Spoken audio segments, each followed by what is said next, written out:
Jason, Vice Mayor Detrick's checking in. Coming in loud and clear, Vice Mayor. Hume's here. Hume's here.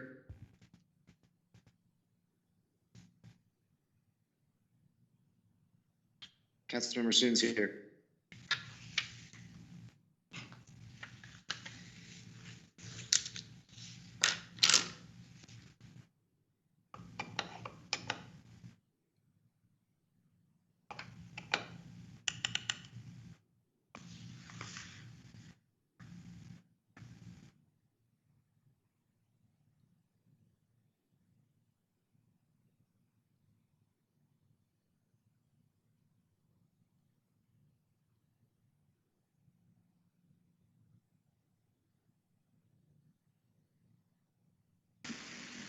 Okay, are we all back?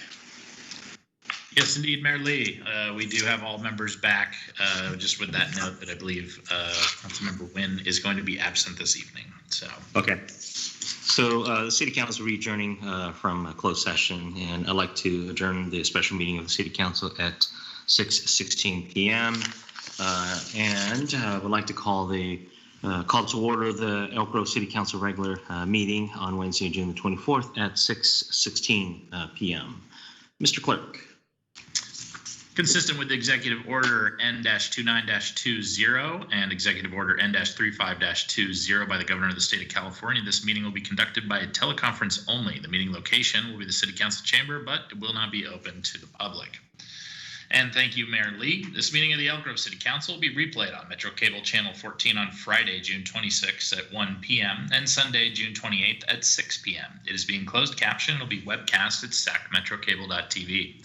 City Council meeting videos are also archived on the city's website at elgrovecity.org.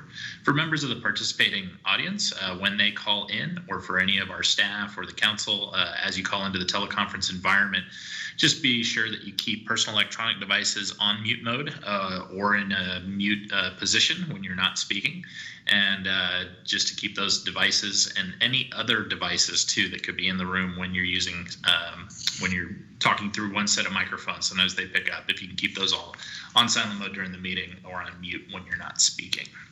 The Elk Grove City Council welcomes, appreciates, and encourages participation in the City Council meeting. City Council requests that you limit your presentation to 3 minutes per person so that all present will have time to participate. City Council reserves the right to reasonably limit the total time for public comment on any particular noticed agenda item as it may deem necessary. Pursuant to Resolution Number 2010-24, no individual speaker concerning public comment may address the Council for more than 3 minutes. City Clerk will run a speaker timer, and after the first 2 minutes have passed, the City Clerk will state on the audio feed 1 minute remaining, indicating 1 minute remains to summarize comments.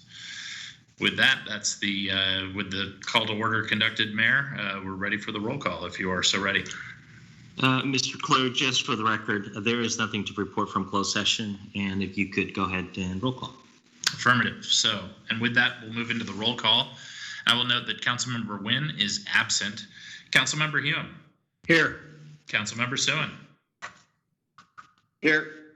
Vice Mayor Detrick. Here. And Mayor Lee. Here. All right, that leads us to the Pledge of Allegiance. Wherever you are at, if you could address the United States flag and join me in the Pledge of Allegiance. I pledge allegiance to the flag of the United States of America and to the republic for which it stands, one nation under God, indivisible, with liberty and justice for all. Thank you, everyone. And at 1.3, at the beginning of every regular city council meeting, the council would like to invite members of the public to join us in a moment of silence. Ladies and gentlemen, if you, yes, sir. If I may, I'd like to close the meeting in honor of Dr. Adriani. He was the principal at Joseph Kerr Middle School for several decades and dedicated the latter part of his life to serving the Elk Grove Regional Scholarship Foundation. That's right. That is really sad. So absolutely. So if you could join us, please.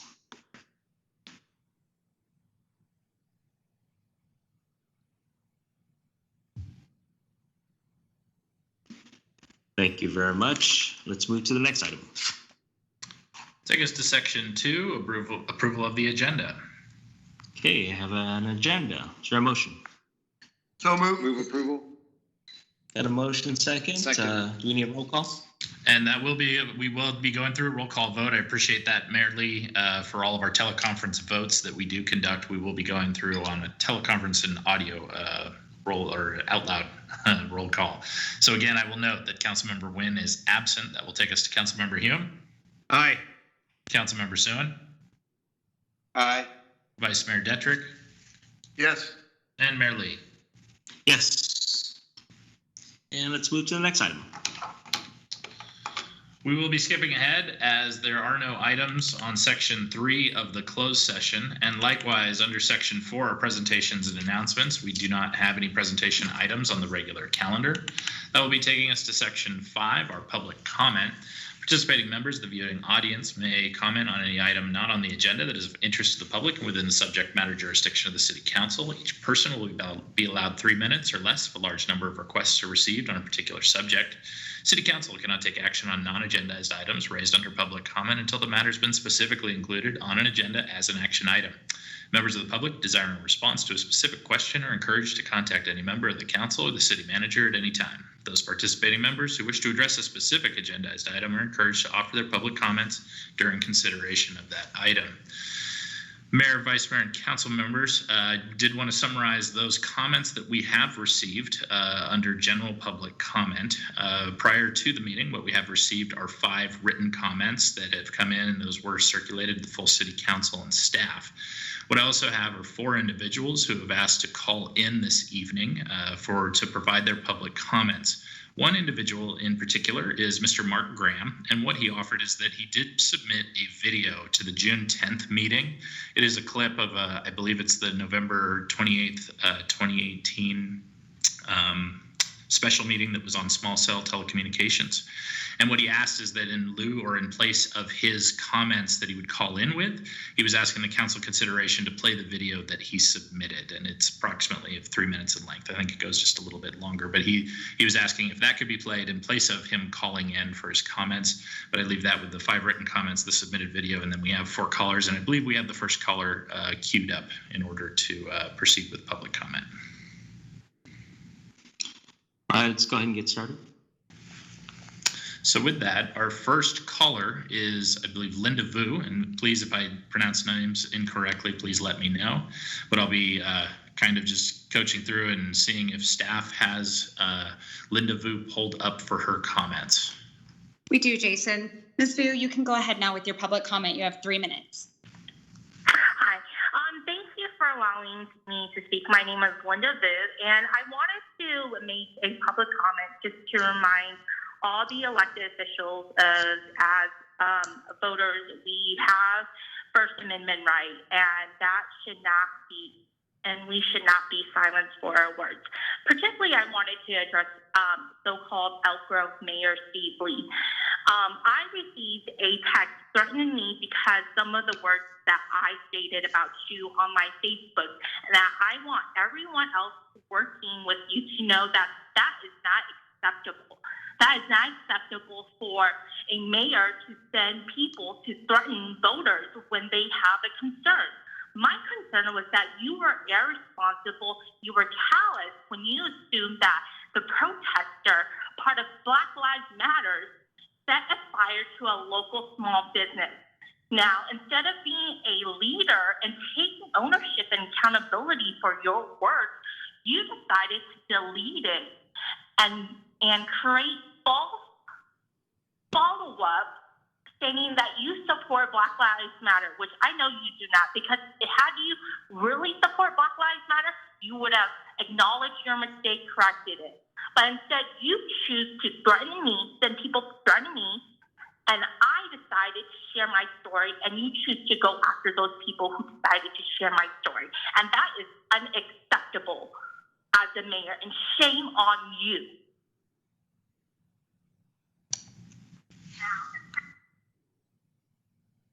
And I believe those were the comments of Ms. Vu. I believe she's hung up at this point. That'll take us to our next caller, which is Mr. Amar Shergill. And I think staff is just dialing up Mr. Shergill in order to pull him in and connect him to the meeting.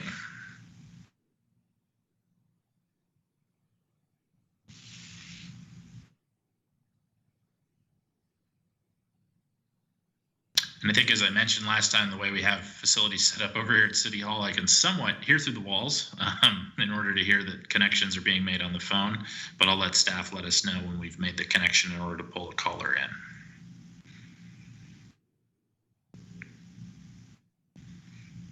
And again, I hear the phone dialing, and this is for our calling queue under Section 5, our general public comment on the agenda.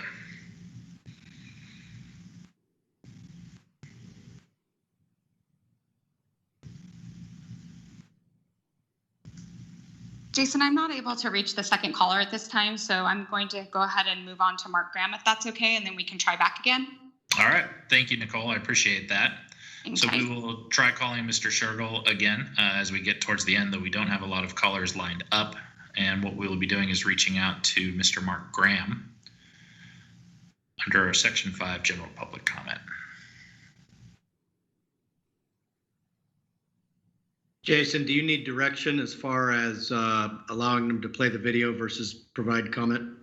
If the council so desires, I think that is the desire of Mr. Graham, is to have the video played. We can pull that up in lieu of trying to make that phone connection if that is desired by the council.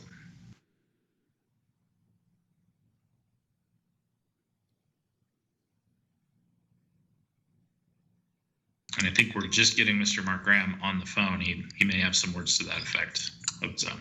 Jason, Mr. Graham is now on the phone. All right. Good evening, Mayor and Council and staff. Mark Graham, Elk Grove. Will you play the video that I sent to the city clerk prior to the previous council meeting? Jason, was it submitted in respect to the council policy on playing? It was, as it was a video, it was submitted for the June 10th meeting. And so June 10th is when, it was prior to the June 10th meeting, Mr. Graham submitted the video. This is the video I was mentioning at the opening of the public comment. It's a segments from, edited from the November 28th, 2018 special meeting. And Mr. Graham had submitted those prior to the June 10th meeting. He resubmitted them this time for the June 24th meeting, asking for that to be played. I'd be fine with playing the video. Thank you. Yeah, that's fine. That's fine. If the council will just give me a moment as I kind of get acquainted with a bit of the technology here myself, and I'll start pulling that up here.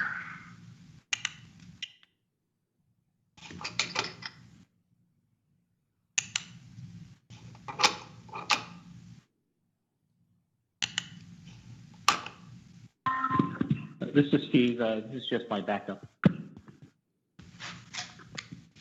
Is now exiting.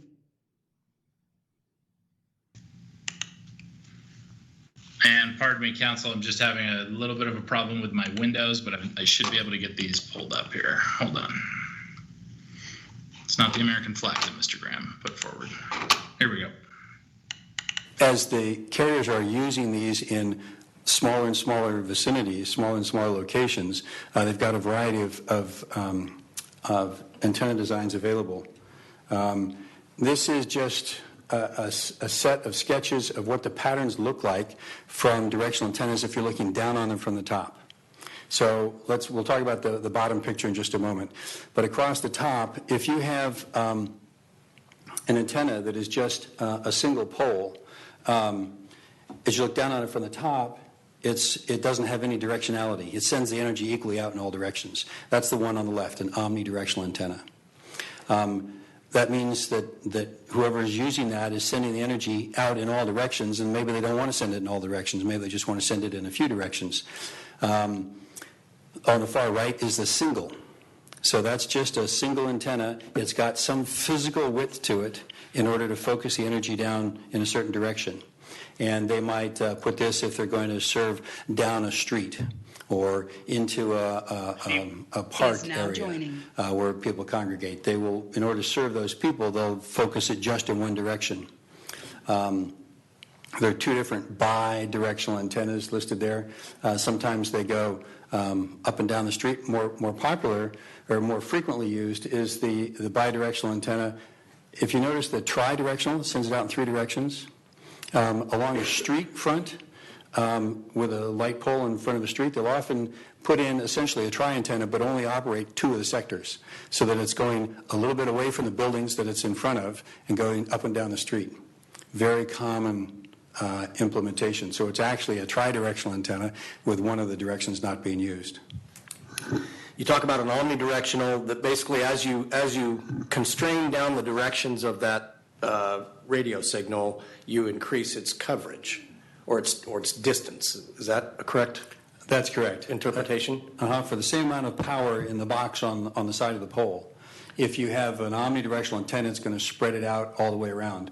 Whereas if it goes in one direction or 2 or 3, it's focusing more of that energy, and so the peak power is a little bit higher in that direction.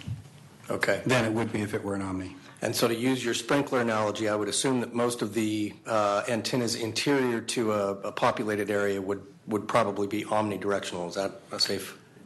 No, not necessarily. Okay. Because they're always after efficiency of operation. And if you're at the edge of the lawn, if you're on a street front and you've got a light pole and there's buildings right behind you, you don't need to send much energy back there. There's just going to be enough reflection off other things. So they would decommission, not use the sector that was going that direction. They would use instead the other 2 going up and down the street. They cross the street and go up and down the street.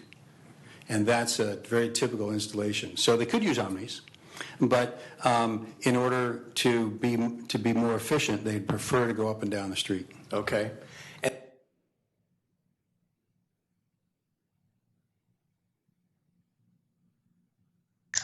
that would conclude the playing of the video that was submitted by Mr. Mark Graham. I believe our next caller that we are pulling in is Lynn Wheat. I think staff is just making the connection with Ms. Wheat in order to pull her in for her public comment on section 5 here.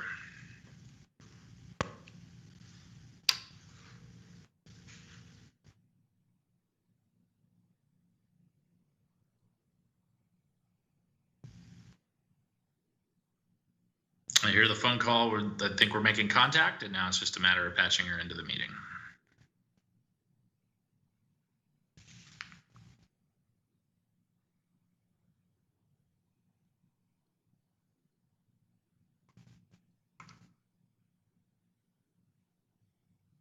Hi, Jason. I have Ms. Wheat on the line. Ms. Wheat, you can go ahead. You have 3 minutes. Okay. Good evening, Mayor and City Council members. This is Lynn Wheat, and I want to thank you for considering my proposal on reevaluating our city budget in 3 months. I look forward to that reevaluation that evening. I want to bring up, I noticed under the closed meeting that we're looking at property purchase again. It is my hope that when we're negotiating property that we will come out a little bit better than we have in previous purchases when the property, we paid a lot more for the property than really what it was assessed at. I'd also, in transparency, like you to consider the people on Medina Way and their requests. They seem to be disregarded, and I would like you to really hear some of their concerns because I believe that they are important concerns and very valid, especially when we're looking at putting a cell tower on our high school campus when we have students and young people around there. I really do think that they are being reasonable in their requests, and I hope again that you will consider them. Thank you for your time this evening. And that'll conclude the comments of Ms. Lynn Wheat. We will be now reaching out to Mr. Amar Shergill here for section 5 public comment.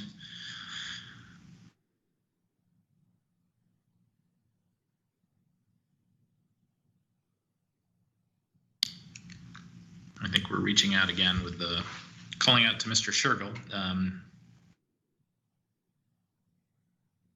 I think we've made the connection. We should have him on here in just a little bit as we patch him into the meeting for his comments under section 5 public comment.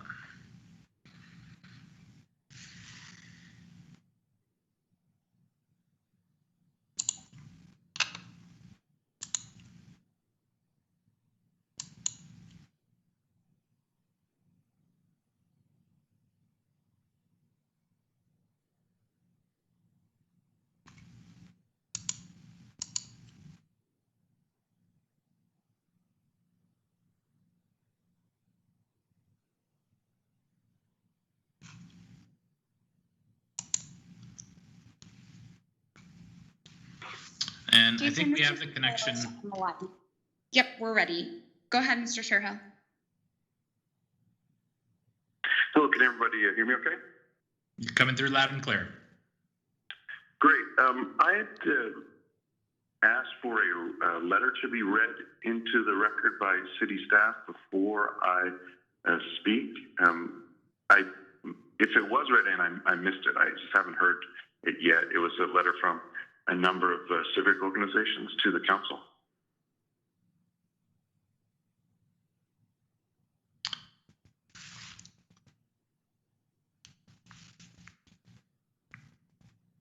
And council, if you'd like, I can jump in as city clerk just to give the reference of the letter.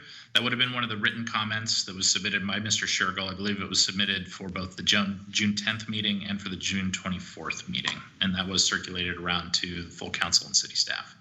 And it has not been read into the record this evening.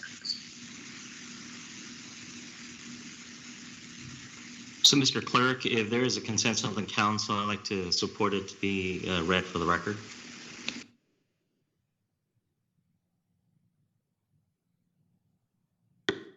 Jason, can you go over the policy that we set forward on when we receive letters in advance of the meeting? Currently, for letters that are received in advance of the city council meeting, as long as it's before 4 o'clock on the day of the meeting, the letter, as soon as possible, is circulated around to the full city council and staff. The same comments, letters, or attachments as they are able, and most of them are, except for when they are audio comments or video comments, those are a little more difficult. But if they are written comments, we do also bundle those up, and they are posted up through the city's website. Is actually through a link that's on the front page of the agenda for the particular meeting, so that those comments are posted up. They are redacted, so if there's personal information that's not published or pushed out onto the city website for folks submitting comments. But the comments are circulated to the full council and staff prior to the meeting.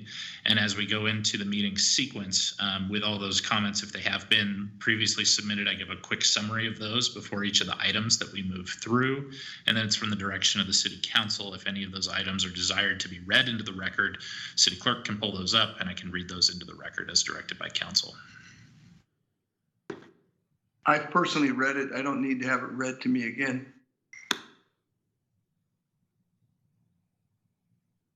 Same here. Me too.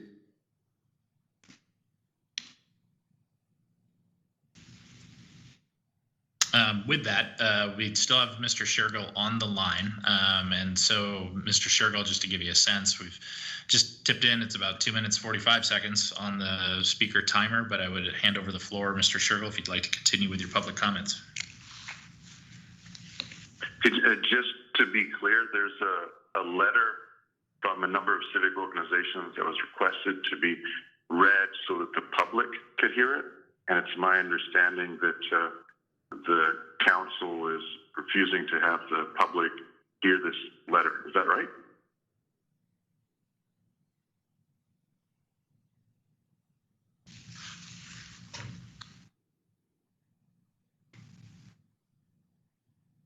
I apologize. I can't hear a response if there is a response.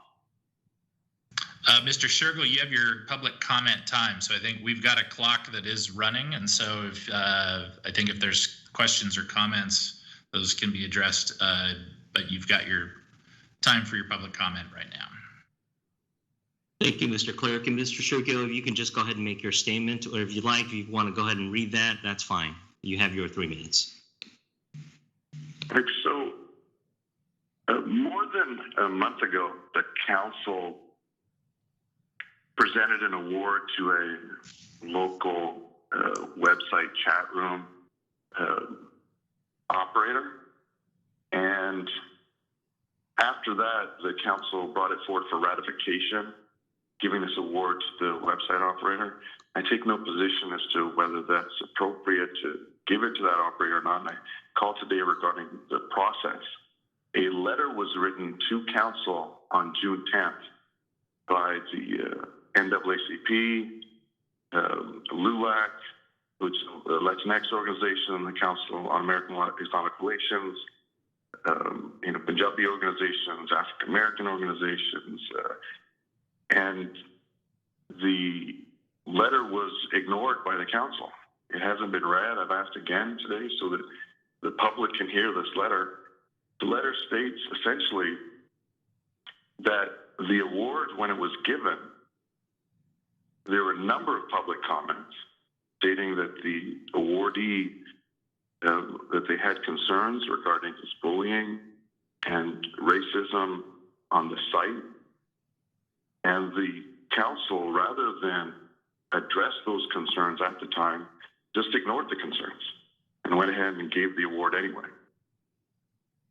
Now, at a subsequent meeting, the council has stated a number of things regarding being anti-racist and being a diverse community and talking about Black Lives Matter. But when it had the opportunity to address an issue of racism addressed by community members that I wasn't part of it, but some raised, at that time the Elk Grove Council decided just to ignore it and ignores it today. So my question I'll pose it to my Councilmember Swen. If you say Black Lives Matter, why do you ignore when Black folks from Elk Grove call and ask you to address an issue of racism? And I'll hear your comments now.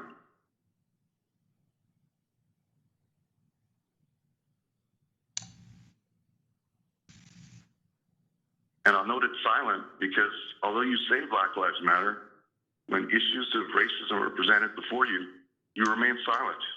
You're silent here in the council chamber. You're silent to the community. When faced with issues that are difficult, Councilmember Swen, you're silent. I'll take the rest of my time to hear Councilmember Swen's silence.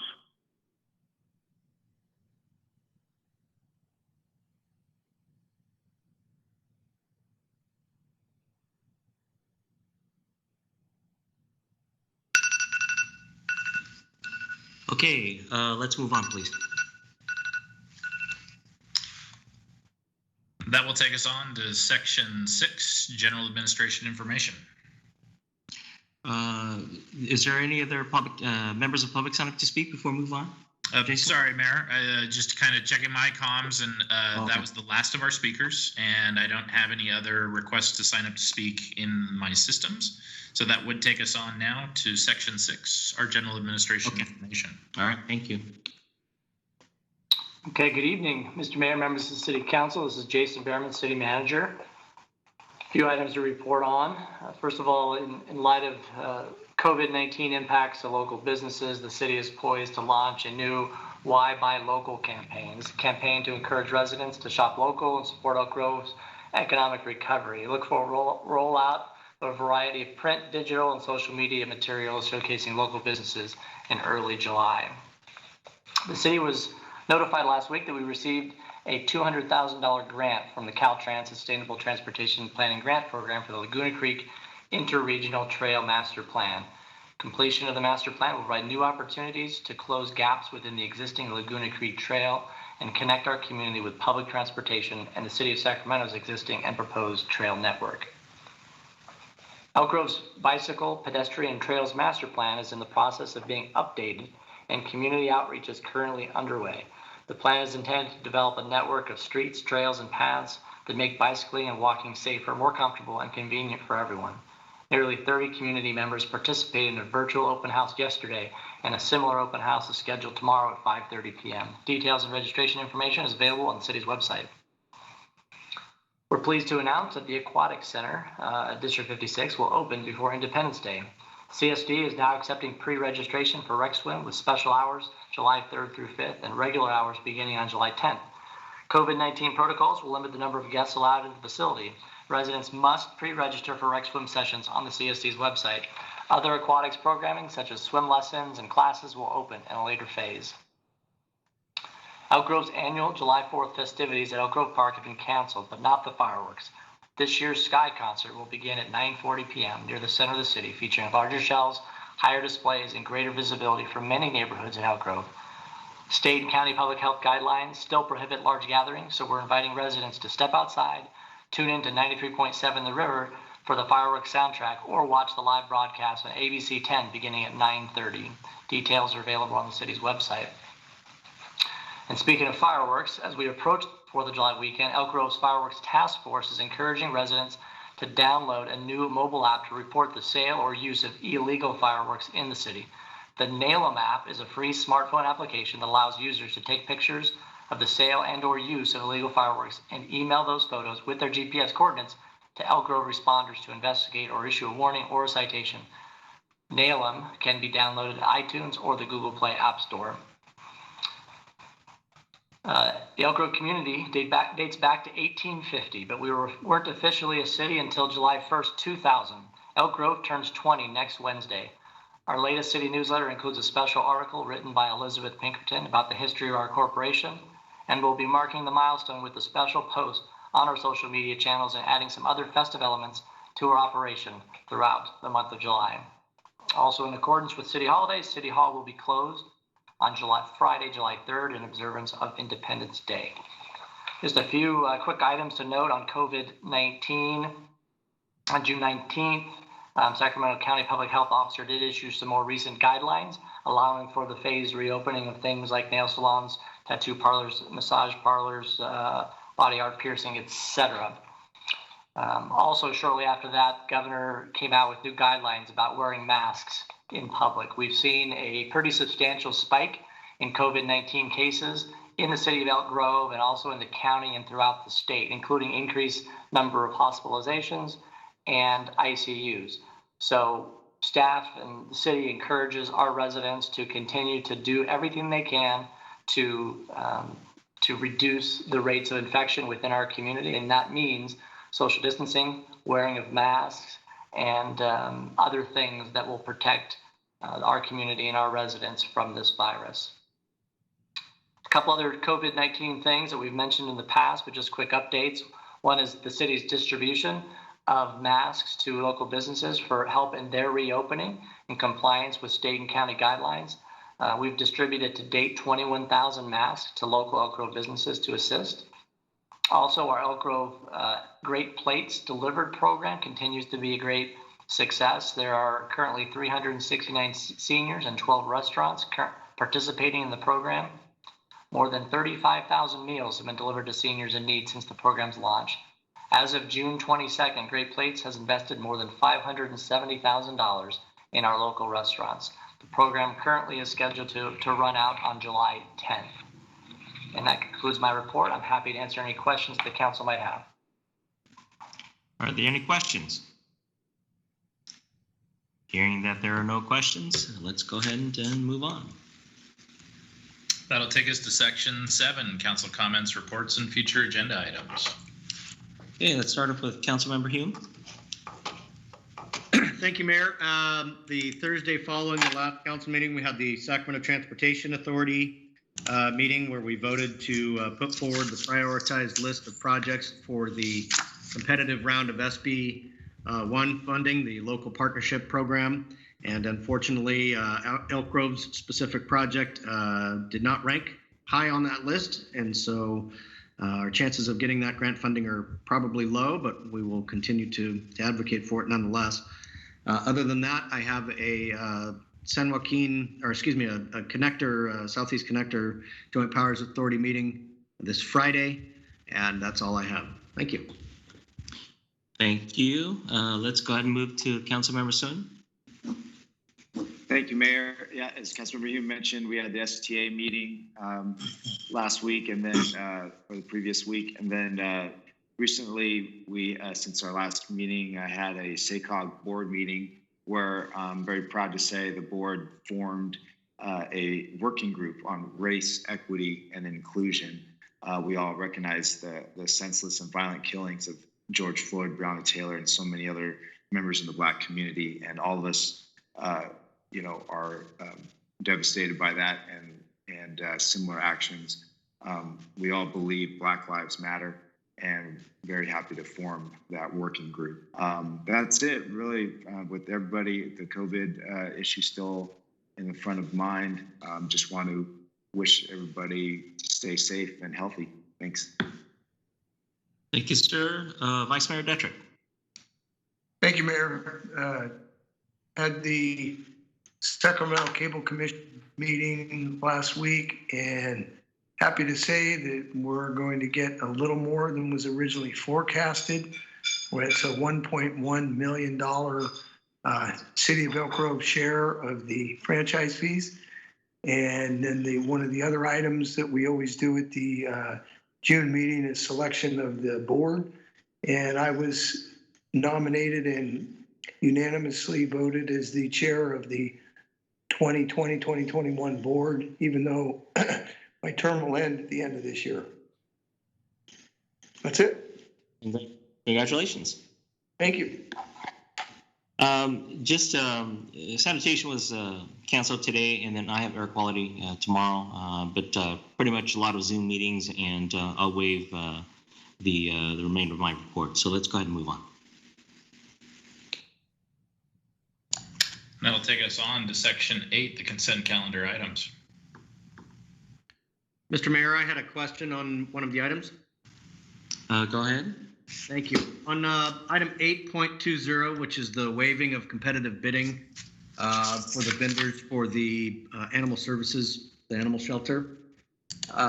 In the staff report, it mentions that the city staff would compare products and listed prices in online catalogs and purchase products from the lowest priced provider.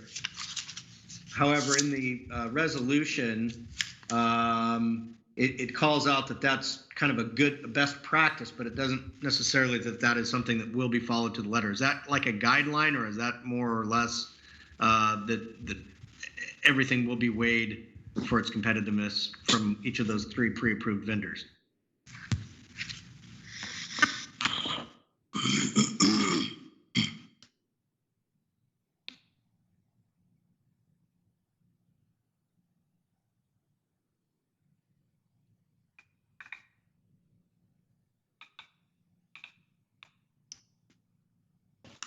All right, we have Public Works staff on the phone. Mr. City Manager, this is actually an animal services matter. Chief Albright, I don't know if you know the response to that. I can help out if you need assistance, though. Yeah, this is Tim Albright. I was looking through the reso, but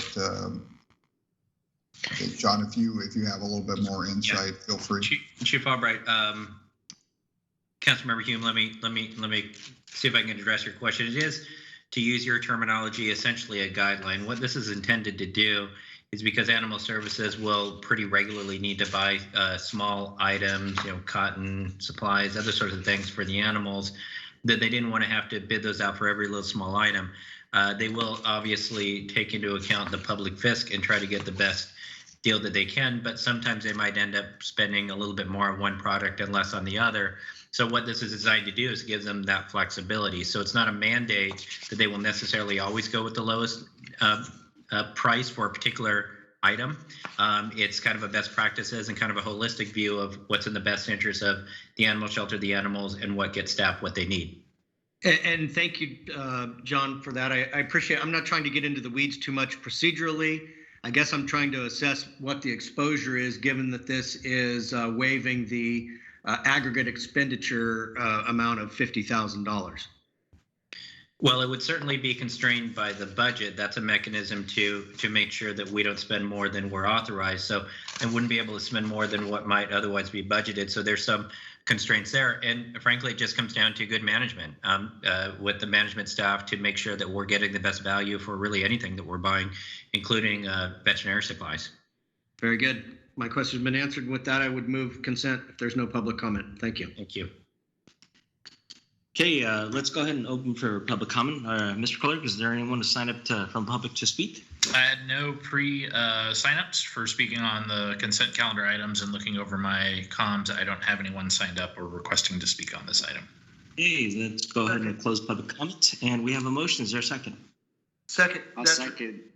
There is a second. So roll call, please. And that roll call vote to approve the consent calendar items is presented. Councilmember Nguyen is absent. Councilmember Hume. Aye. Councilmember Suen. Yes. Vice Mayor Detrick. Yes. And Mayor Lee. Yes. The consent calendar items will pass 4-0, and that will take us on to section 9, our public hearings, starting with item 9.1, which is a public hearing to consider resolutions declaring the necessity and authorizing the commencement of eminent domain proceedings to secure real property interests necessary to construct the Camera Road reconstruction Bruceville Road to Bighorn Boulevard project and the SEPA Shed C Channel right-of-way and permitting project and GAP properties. Good evening, Mayor, Vice Mayor, council members. My name is Kevin Busey. I'm the Capital Program Division Manager for the City of Oak Grove. I'll be presenting with Ann Grava, who is our real estate manager. We're presenting on the Camera Road and Shed C resolutions of necessity.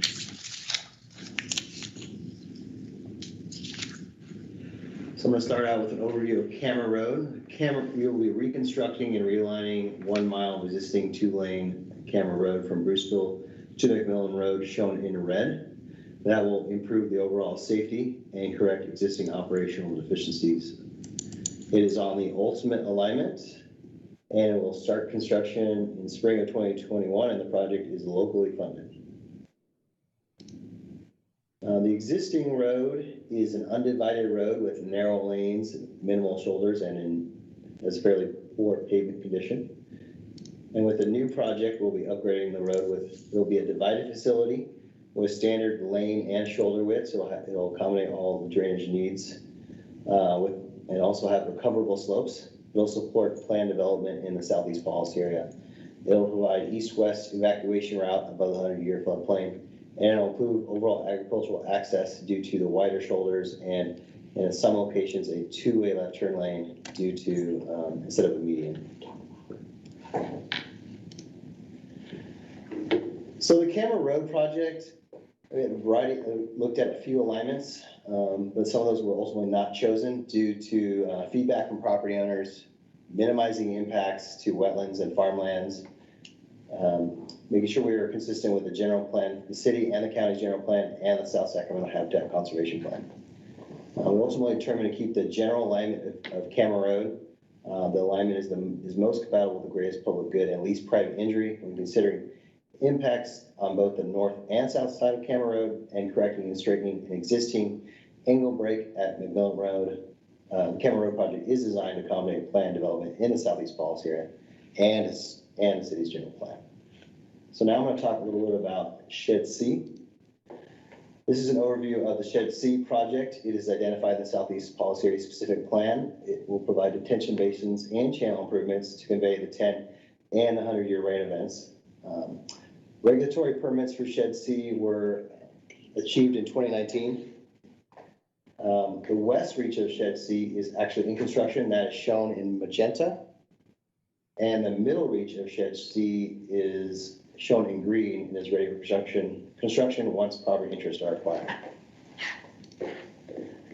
So here's the existing channel. It floods in the 10 and the 100-year event. The transparent blue is the 100-year floodplain. The existing flooding occurs on the 100-year event along Camera Road between Bruceville and Rao Road. And there's also channel erosion and degradation that occur within the existing Shed C channel. This will all be corrected with the proposed project. The proposed project will provide flood control, detention, stormwater quality treatment, accommodate hydro modification, support planned development in the Southeast Policy area, eliminate flooding during the 10 and 100-year events, and eliminate channel erosion and degradation.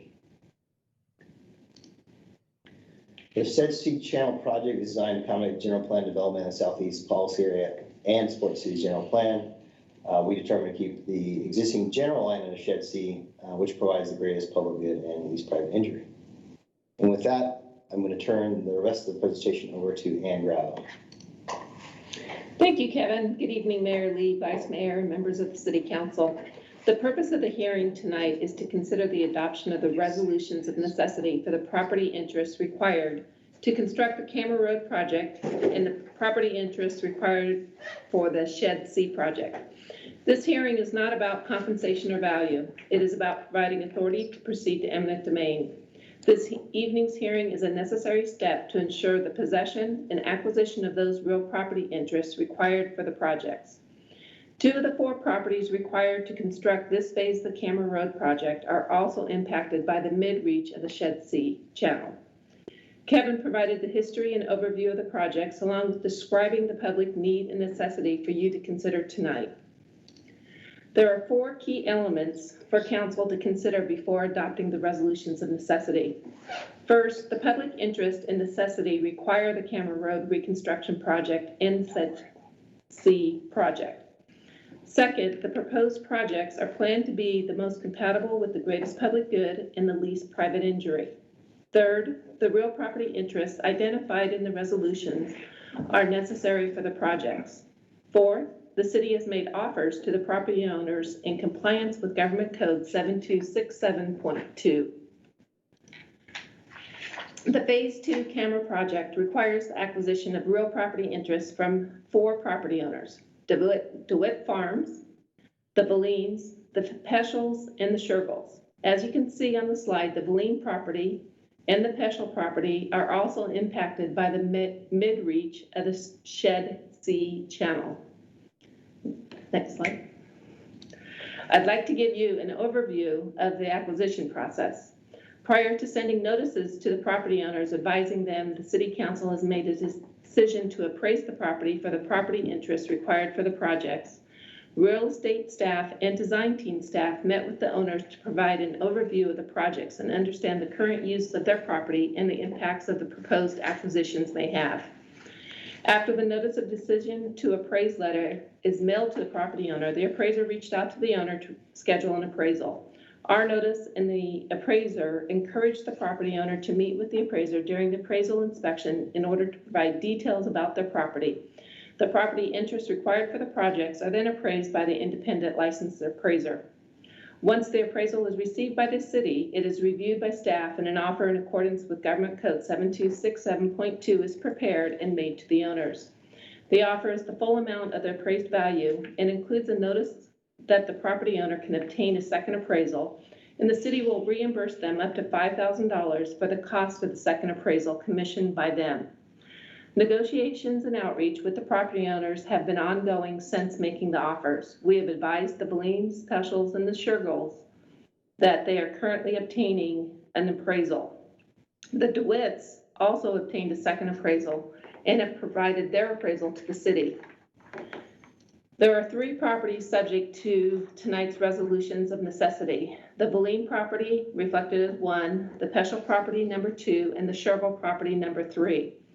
A possession and use agreement has been executed with the DeWitt Farms, so they are not subject to this evening's resolution of necessity.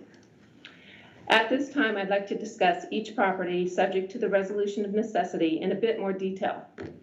The Valine property is 2 parcels totaling 19 acres, and they also occupy approximately an acre and a half to the east of their parcels for a gross acreage of more than 20.5 acres. The property is currently used for agricultural production and is improved with the Valines home. The improvements located within the footprint of the Camera Road project include their almost 1,300 square foot home with attached garage and a detached garage and shop, a former stock shelter and barn, all which require demolition and removal for the construction of the Camera Road project. Within the acquisition area for the Shed C project, there are fencing improvements. The property is zoned Southeast Policy Area Special Planning Area with a general plan designation of light industrial flex. We met with the Valines in December to review the proposed acquisition areas and completed the appraisal inspection in January, with the city's formal offer being made March 11th, 2020. The city's relocation consultant also met with the Valines on March 11th and provided them with a notice of eligibility for relocation benefits, which included a price differential payment that can be used to acquire a replacement home. The offer was revised in May and increased to include the appraised value of the property interest required from the 1.5 acres they occupy, but are not able to show legal title to. Several meetings and discussions have taken place with the Valines and their attorney, and recently they requested the city determine the feasibility of relocating their existing home and ancillary buildings on their remainder parcel. To accommodate this request, the city requested Montgomery Structural Lifters to evaluate the feasibility of moving the home and outbuildings to the remainder property. Montgomery Structural Lifters noted in their estimate that the cost to prep and relocate the structures plus the cost to restore existing structures to existing as-is conditions is not cost-effective and would exceed the cost of building new. The Beliems could choose to relocate the structures themselves or build similar-sized home and outbuildings on their remainder property under a legal non-conforming status and a building permit. Our relocation consultant has provided several listings of available properties within the city and surrounding areas to the Beliems. However, they have not been interested in touring any of the properties. No counteroffer has been received to date from the owners. However, the owners have advised that they are obtaining a second appraisal. The breakdown of the property interests required for the project are reflected on the slide.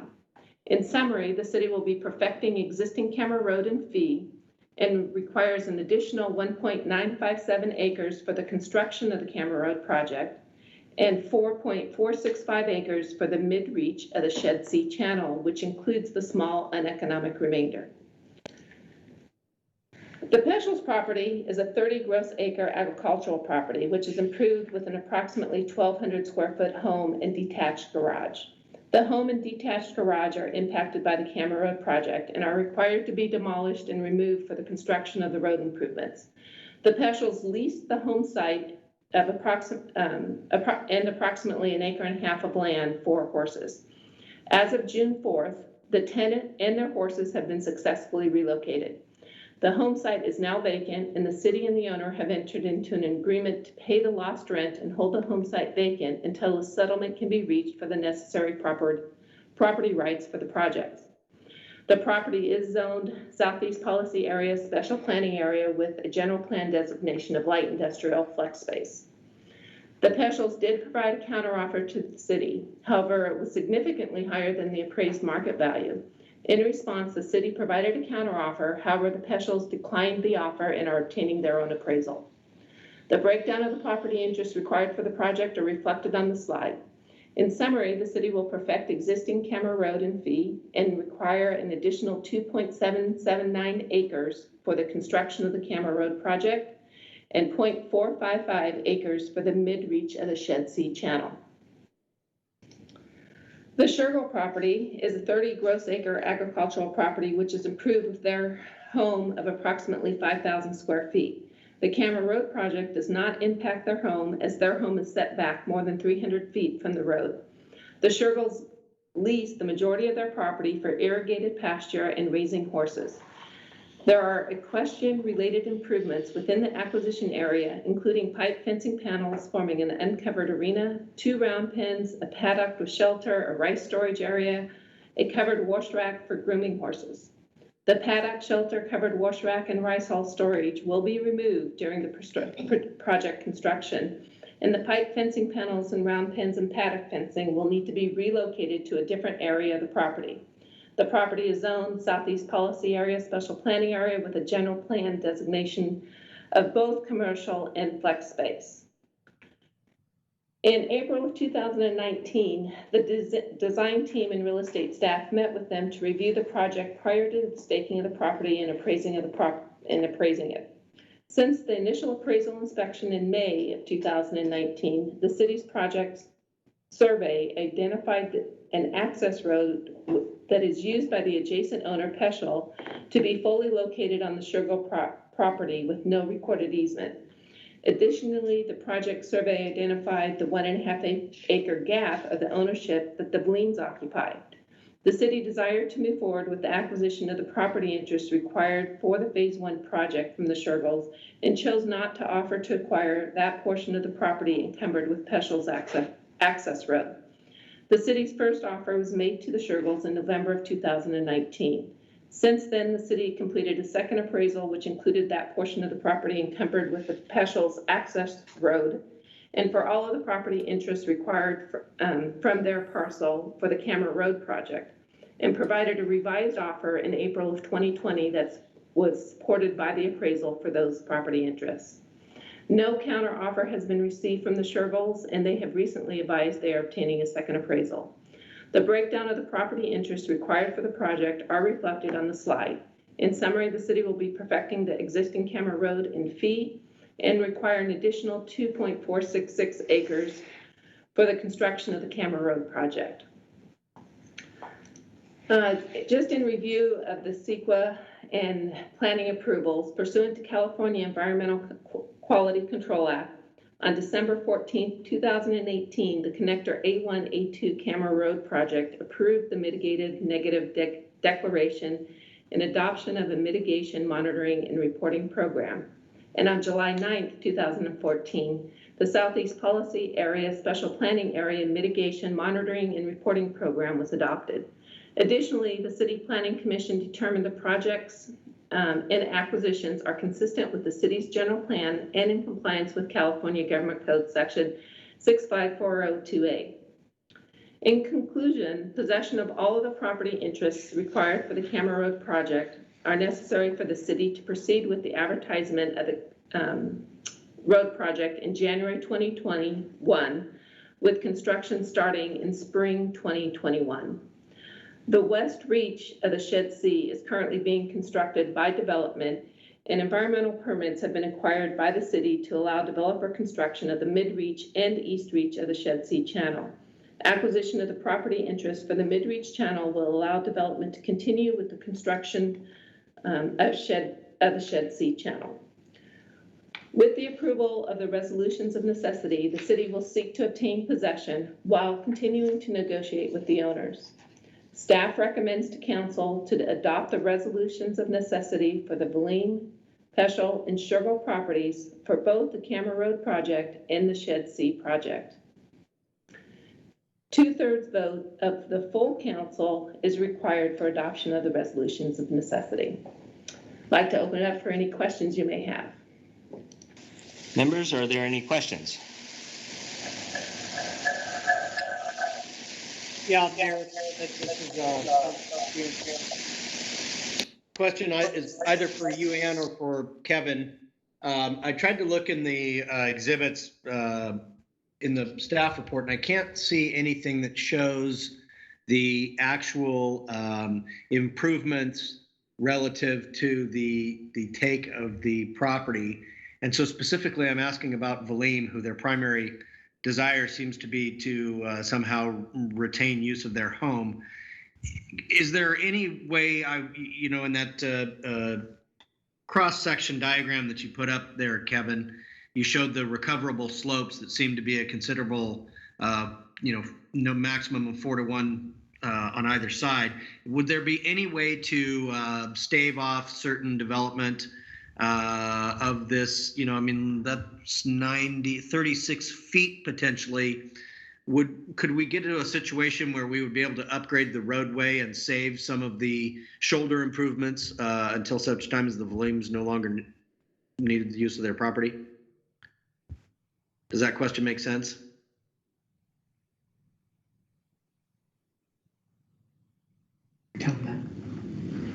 This is Councilmember Hugh, and this is Kevin.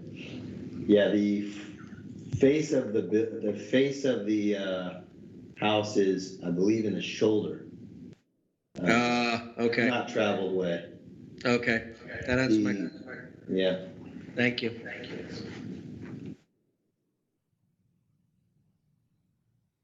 Any other questions?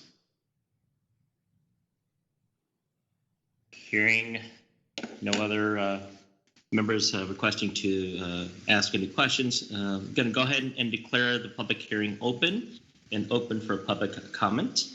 Mr. Clerk, is there any members of the public who signed up to speak? We do, Mayor, and just kind of as a summary, we did receive a written letter comment from Mr. Brian Manning, who I believe is representing the Vellum family, who had requested to address the council during this item. And what we have is I believe it's a conference call line, and we've pulled together those representatives that are the Vellum family and Mr. Manning, and we have them on a conference call line, and they would be able to provide comment from correspondence that we've had with Mr. Manning. Was a request to have ability to address the council without the the limitation of the speaker time limit of 3 minutes. And I'm not sure how many members of the Vollum family have dialed into that conference call. They might be able to address that, but we have the group of them on a conference call. And those are the only folks that to date that I've had requesting to sign up to speak on the item.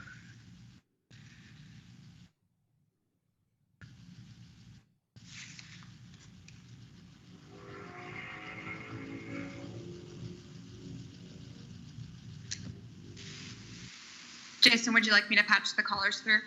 I think we can patch the callers through and just make sure we have the public hearing open, Mayor, and then we might ask for staff if they can reduce down their presentation slides. Okay, public hearing opportunity has been open, so go ahead and make the contact. All right, you may go ahead and speak now. Good evening, City Council and members. I hope that all is staying healthy and safe. My name is Ruben Boleyn, and I am the eldest of two sons of Norberto and Francisca Boleyn. I would like to start off by expressing my concerns with having such an important meeting for my parents via teleconference. We feel that this meeting is impersonal and will lose its value and translation of what we are trying to explain. We would much rather have had this meeting postponed until we are able to meet face to face. My parents are not tech savvy. They prefer a face-to-face meeting to help explain their thoughts and feelings. In 1980, my parents purchased this property. I was 11 years old. We built this farm and home to be what it is today. My parents put a lot of equity, sweat, and time into this property they call home. For the past 40 years, my parents have grown their own vegetables, fruits, herbs, grapes to make wine, chickens for eggs, cattle, pigs for their own consumption, and to continue their heritage, which was taught to them by their parents. They have also harvested hay to feed their animals and to sell. My parents are on a fixed income, Social Security, and they rely on the land to sustain their needs. The farming helps supplement their income to live comfortably. In 2000, my wife and I, my wife and I, with the help of my parents, purchased our property on Row Road. We purposely purchased our house close to my parents so that we could support each other and help take care of them as they got old. We also wanted our children to be close to their grandparents so that they can learn about their Portuguese culture and help carry on our traditions. My parents have played an active role in, excuse me.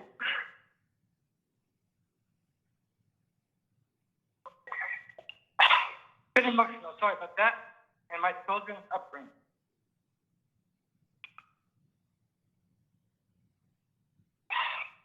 My apologies. I'm gonna have my wife finish the reading it because I'm a bit emotional. Good evening, everybody. I'm Ruben's wife. I'm going to go ahead and finish his statement for him because he is not able to finish it himself. So I'm going to do the best that I can with your permission. I'm going to go ahead and start off with that statement that he says in 2000. My wife and I, with the help of my parents, purchased our property on Raw Road. We purposely purchased our home close to my parents so that we could support each other and help take care of them as they got older. We also wanted our children to be close to our grandparents so that they can learn about their Portuguese culture and help carry on our traditions. My parents have played an active role in my children's upbringing. They watched our children during their infant years up until they attended school so that my wife and I can pursue our careers. Once our son started school, my mother would take him to and from school each day. When my daughter started attending school, there was no hesitation. My mother, their grandmother, finds joy and looks forward to each day when she picks them up and brings them to their home. Our son Isaac is now 16 years old. Isaac takes every opportunity to learn from his grandfather and takes pride being alongside his grandfather while working the farm. He's eager to learn and continue what his grandparents have built for the family. Ayana, who is now 11 years old, enjoys spending afternoons with her grandmother baking, coloring, telling stories, playing cards, or just sitting sitting outside talking. If we did not live close to each other, I don't think my children would have the life experiences they had and continue to have. During the city's planning of this project, my parents have been very cooperative. They have allowed city representatives and contractors access to their property for surveys, soil sampling, etc. My parents have also been available to answer questions and provide detailed information regarding the property. With that said, my parents feel that they are being taken advantage of and their well-being is not being considered. The purpose timeline given to my parents is not feasible considering the 40+ years they have invested into their home, farm, and lifestyle. During this process, city representatives and/or contractors have made some negative comments that we do not appreciate.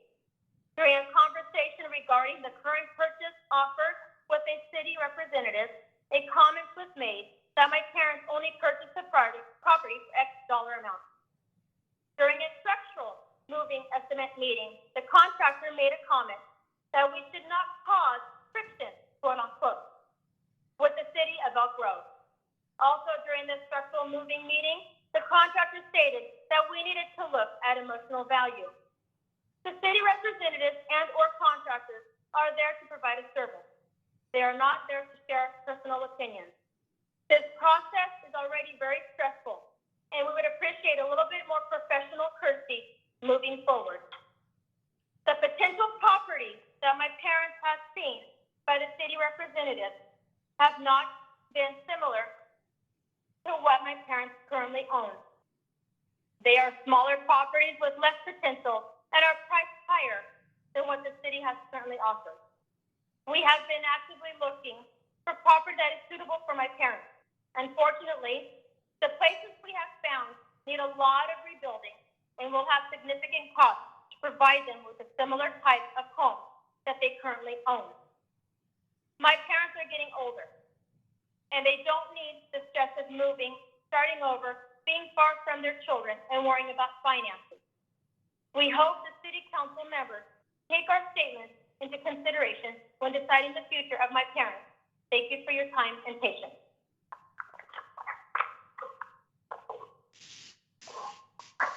Hello, my name is Raymond. So I'll start my statement. My name is Raymond Blaine. I'm the youngest son of Alberto and Francisco. I would like to say a few things about why I feel that this process of acquiring the property and homestead is not being well compensated. My parents have never put their property on the market, nor have they planned, nor have they ever planned to.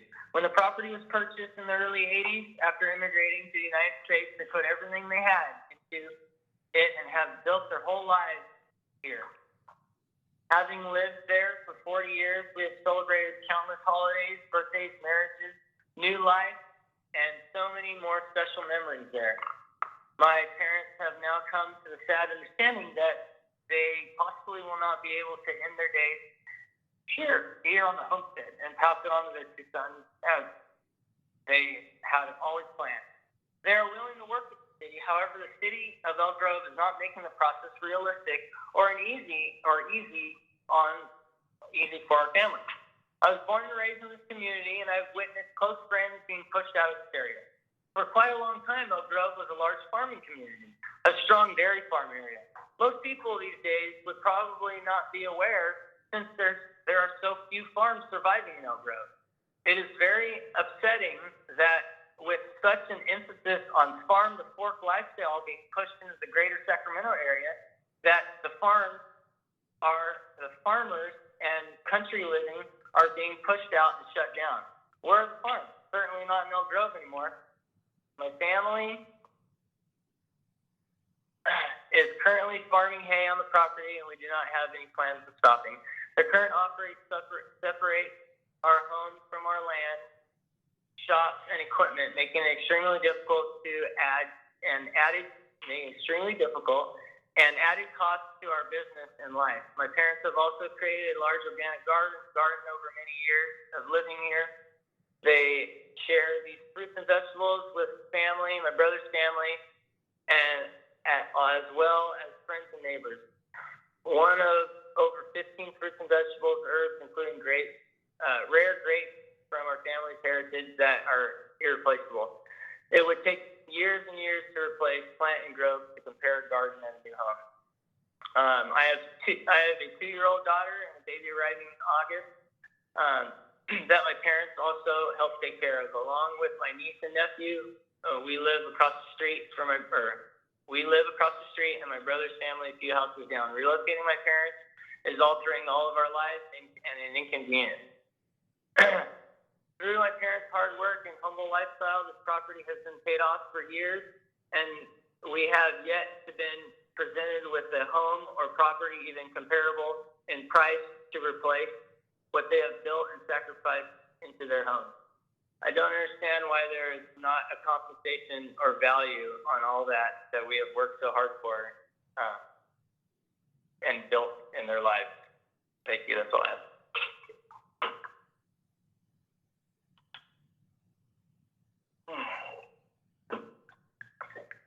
Is there anyone else on the line that was planning on speaking?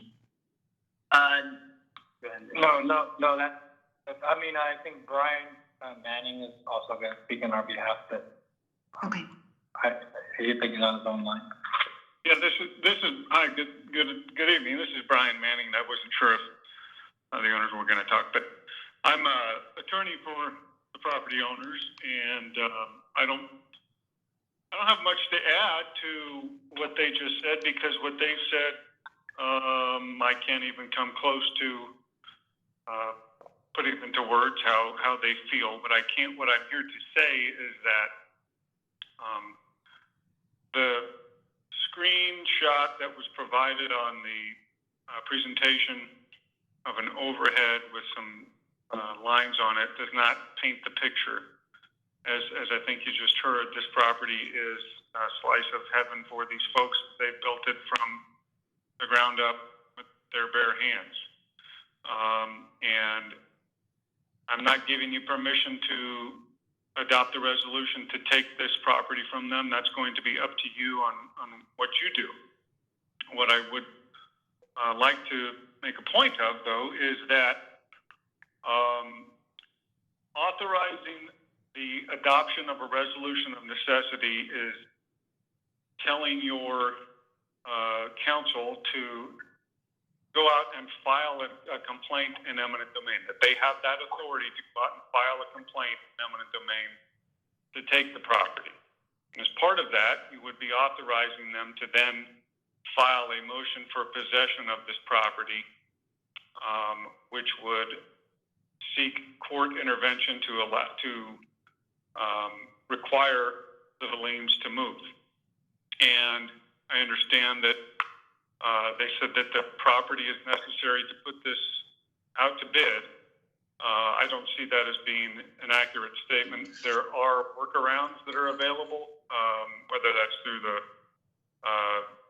legal process of a right-of-way certification or through the practicalities. There's not going to be anybody out there doing construction until spring of 2021, which is probably going to be delayed, and as we all know.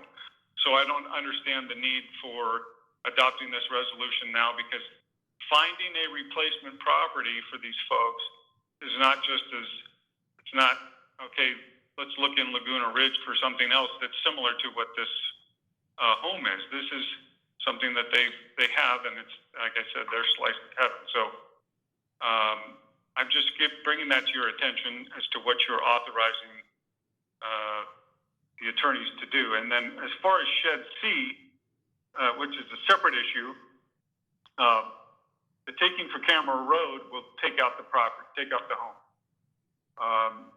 With regard to Shed C, it has just come to our attention through this resolution of necessity process that the city staff is saying that it is necessary for them to go forward. But I wanted to apprise the city council that this is the first time that that's been stated. And originally, there was a notice of decision to appraise in January, and then there was an offer that was made. And that offer was made for the front portion of the property, for the home. And it said, while we must take for the frontage, we're also interested in buying for Shed C because we know that the city's not building Shed C. The city's not paying for Shed C. It's up to the developer. And so that was the understanding that we had. And then when the secondary offer came in on May 7th, that again said, we need for Camera Road, we're interested in Shed C. And the same thing that was said on May 29th. We need Camera Road, we're interested in Shed C. And then we just came to realize that they're now asking you to authorize a taking for that. And I have not seen the justification that would allow for a taking to show that this property is necessary. We were told that a workaround was available, that the developer had created an engineered workaround to, if the Valims decided not to sell. It was always presented as this is your option to sell the back portion. We need to take the front portion, but it's the option on the back. So for purposes of establishing the record, I'm going to object to the taking of at least for the back portion, Shed C is not necessary. And again, like I said, on the front portion, that's up to you on how you proceed and whether you want to make a decision to authorize the forcing of these people to lose their property. But if you do make that decision, we would request that you understand that this process might take a lot longer than you think it should. And with that, I would we'd all be happy to answer any questions. Okay, are there any questions? Hearing none, let's move on.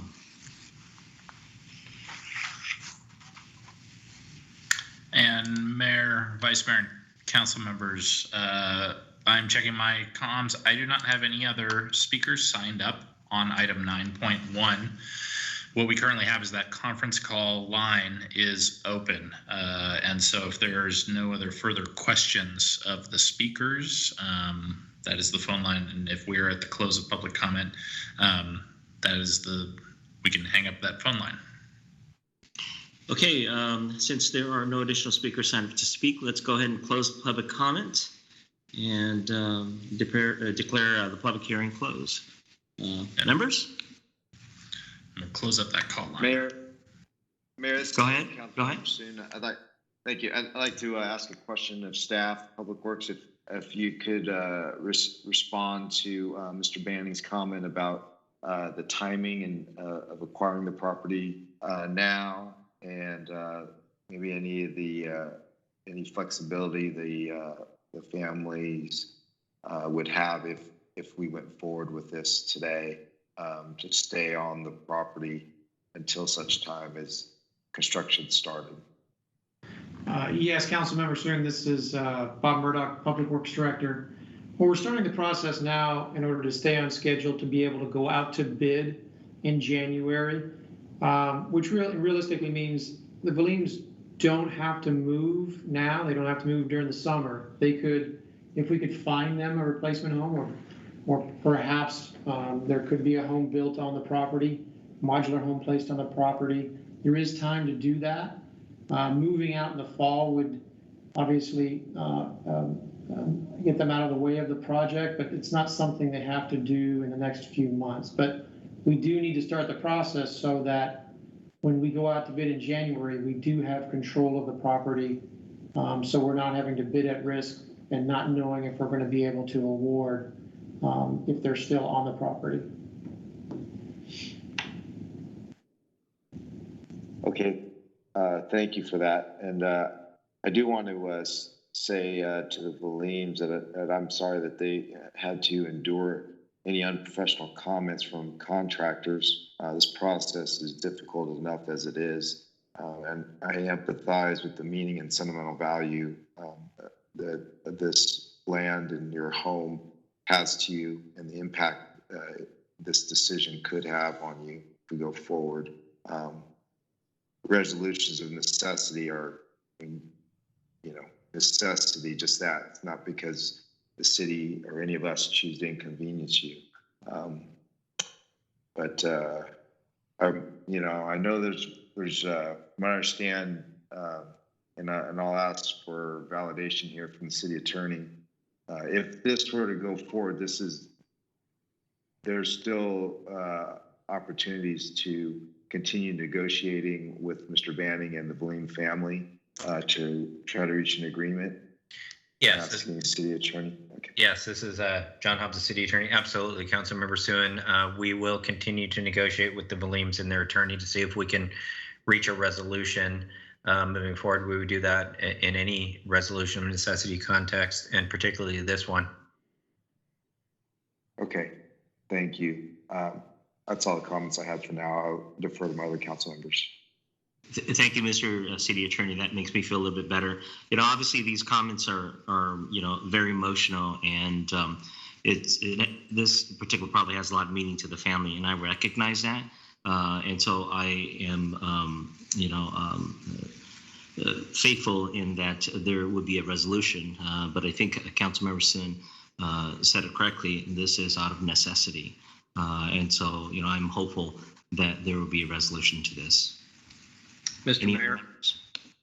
Yeah, Mr. Mayor, this is Councilmember Hume. I want to echo the comments that you just made and that Councilmember Soon made. And, certainly it's heart-wrenching to listen to the children of the Boleens. I can only imagine what their parents are going through. You cannot put a price on memories. And I think every one of us involved in this understand that.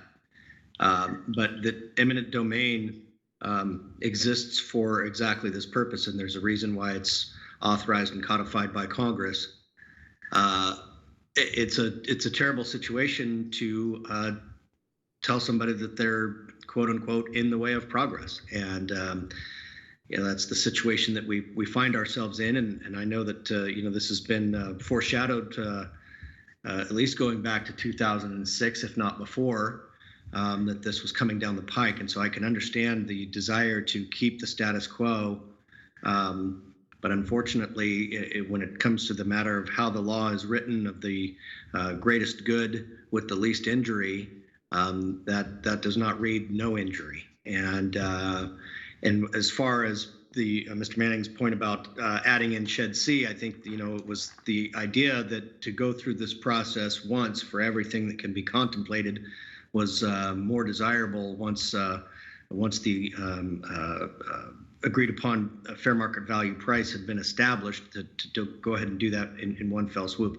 I will say that during the course of this public hearing, I just pulled up a real estate app on my phone, and I found a piece of property down off of Lambert Road for just under $700,000, and a couple of houses with property in the Point Pleasant area for a little less than $600,000. So there are options out there.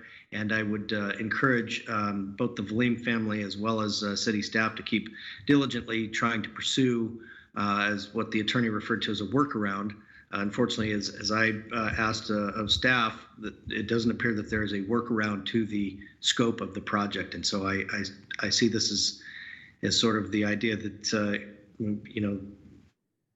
there is no way to avoid being able to move forward. And so my heart breaks for the Boleens.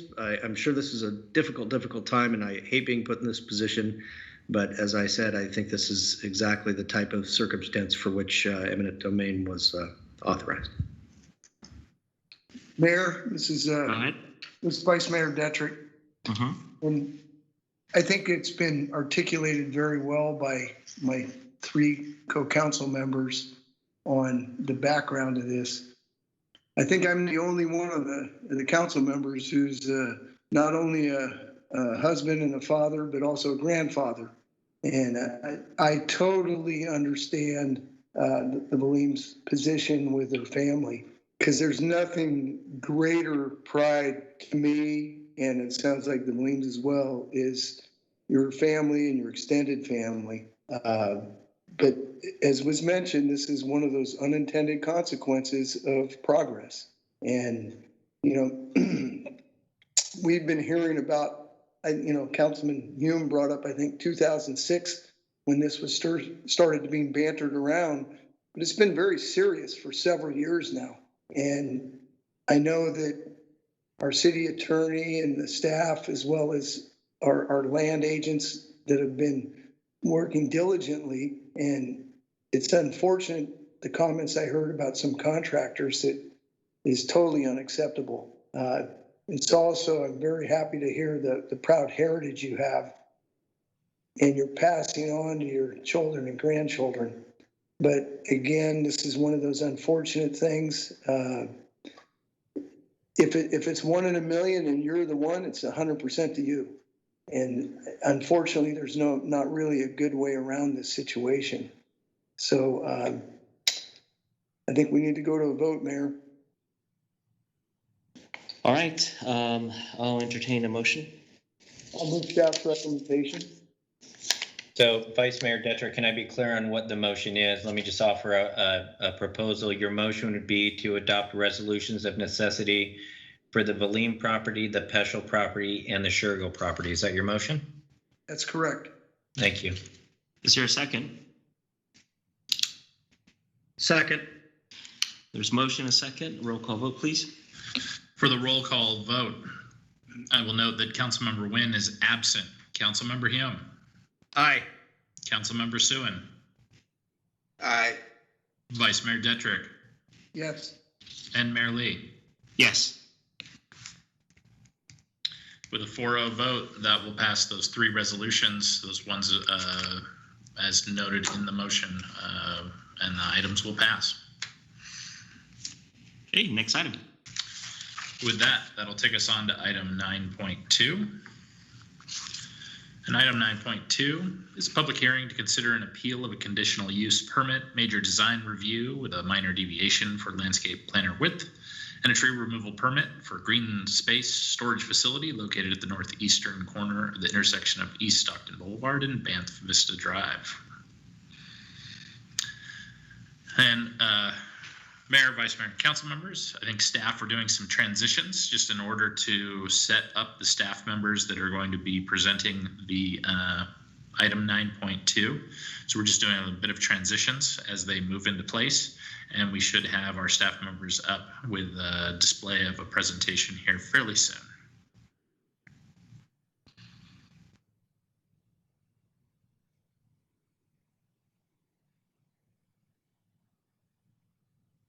And we appreciate everyone's patience here as we are pulling everyone into the meeting and setting up the callers, setting up staff, getting the presentation ready to roll here.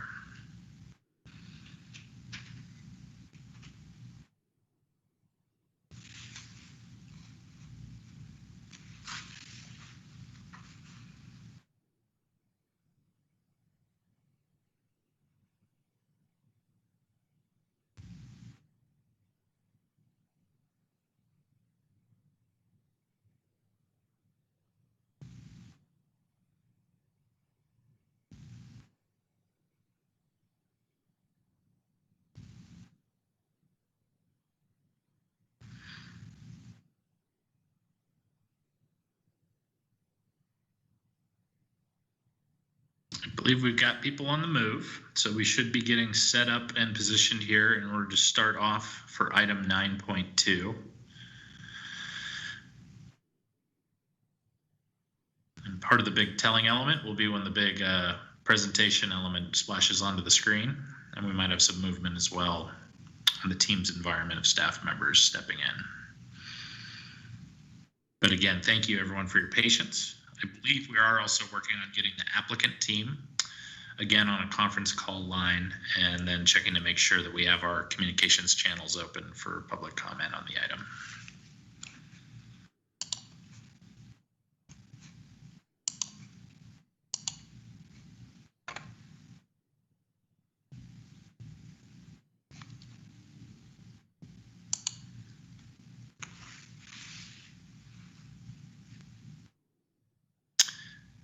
Again, thank you for your patience, and it looks like we're getting underway here.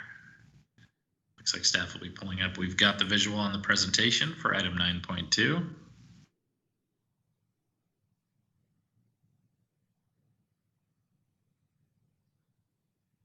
Staff, I think we still have you muted on your side. Thank you. There we go. Sorry about that. Coming in clear, and we got the visuals on the presentation. Looks great. Perfect. Good evening, Mr. Mayor and council members. My name is Kira Killingsworth, Senior Planner, and I will be presenting the appeal for the Planning Commission's denial for the Green Space Storage Facility project.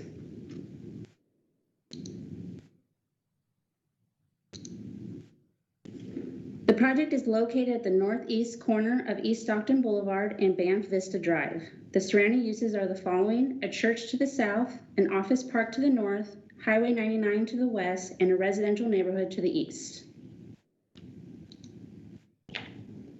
On May 21st, 2020, the Planning Commission voted 5-0 to deny the project, which included a conditional use permit, major design review with a minor deviation, and a tree removal permit.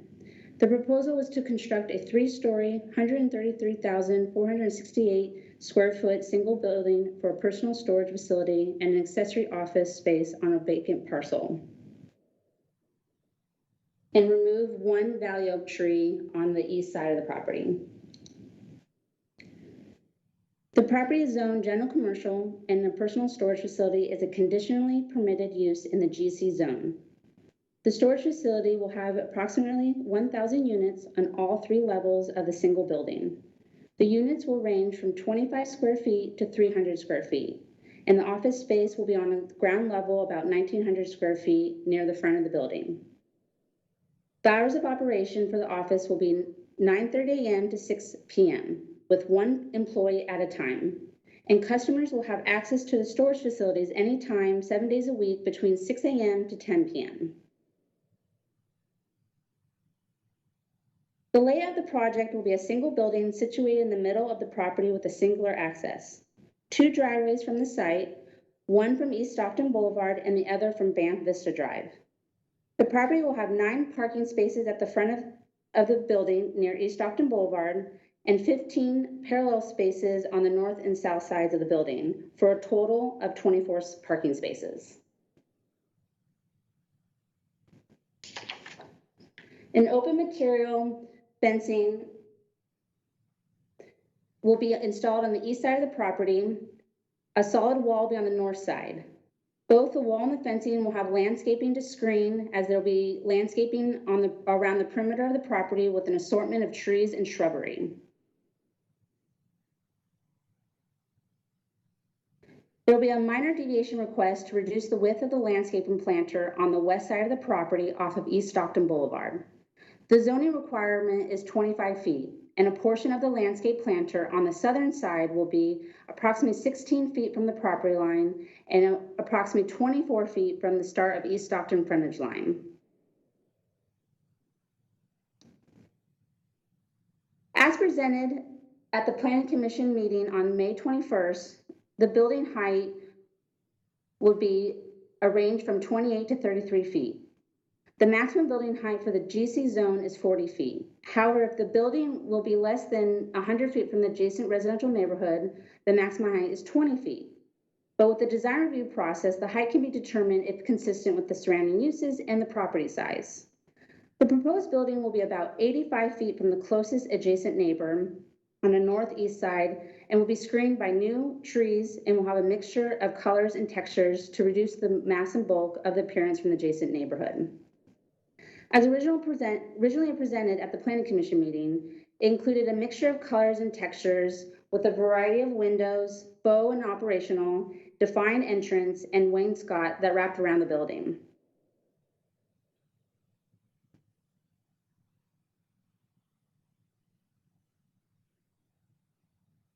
The proposal includes a tree removal permit that will for 1 valley oak tree on the east side of the property. There are 5 existing valley oak trees on the property. 4 are on the property and 1 is on the adjacent property at 9455 East Stockton. The critical root zone of that 1 tree is on the subject property. The valley oak trees range from size 7 to 29 inches. The tree that will be requested is located again on the east side of the property, and it's about 10.5 inches. The reason for the removal is to have adequate access around the building. The other 4 trees will remain, especially the mature trees near East Stockton Boulevard. As mentioned earlier, the Planning Commission voted to deny the project and as presented on May 21st Planning Commission meeting. The applicant filed a timely appeal based on 4 grounds. The project complies with the zoning code with a minor exception for about 1 foot for landscape planter width on East Stockton Boulevard, which is consistent with the other properties along the street, and staff recommended support for the project, and staff still recommends support for the project. Number 2, other personal storage facilities have been approved by Planning Commission. Since 2017, about 3 facilities have been approved by the Planning Commission, with the most recent in September 2019, and 3 are currently pending under review by planning staff. Number 3, neighboring properties support the project. Staff would like to refer to attachments 5 and 6 of the staff report. One is a letter from the adjacent neighbor opposing the project, and another one is also adjacent neighbor supporting the project. And the applicant has vocally claimed that the Chickson Crisis supports the project, which is north of the property. And then 4th, the applicant did not have the opportunity to address the Planning Commission concerns at the May 21st meeting. The Planning Commission deliberated and found that they had enough information to make their decision. Staff believes that the applicant had a fair hearing with the Planning Commission. Since the appeal was filed, the applicant provided revised renderings and drawings. The modifications include modified articulation in exterior walls to accentuate the corners, removal of the red accent and modified color palette to soften the overall look of the building with more earth tone colors, modify the materials in exterior elements at office in the front elevation and corner pilasters, and reduce the quantity of faux windows on all sides of the building. The colors would remain to be earth tone, but more of muted compared to the previous submittal. So there's no red color, it's all closer to the browns and tans. It would remain a CMU and stucco material.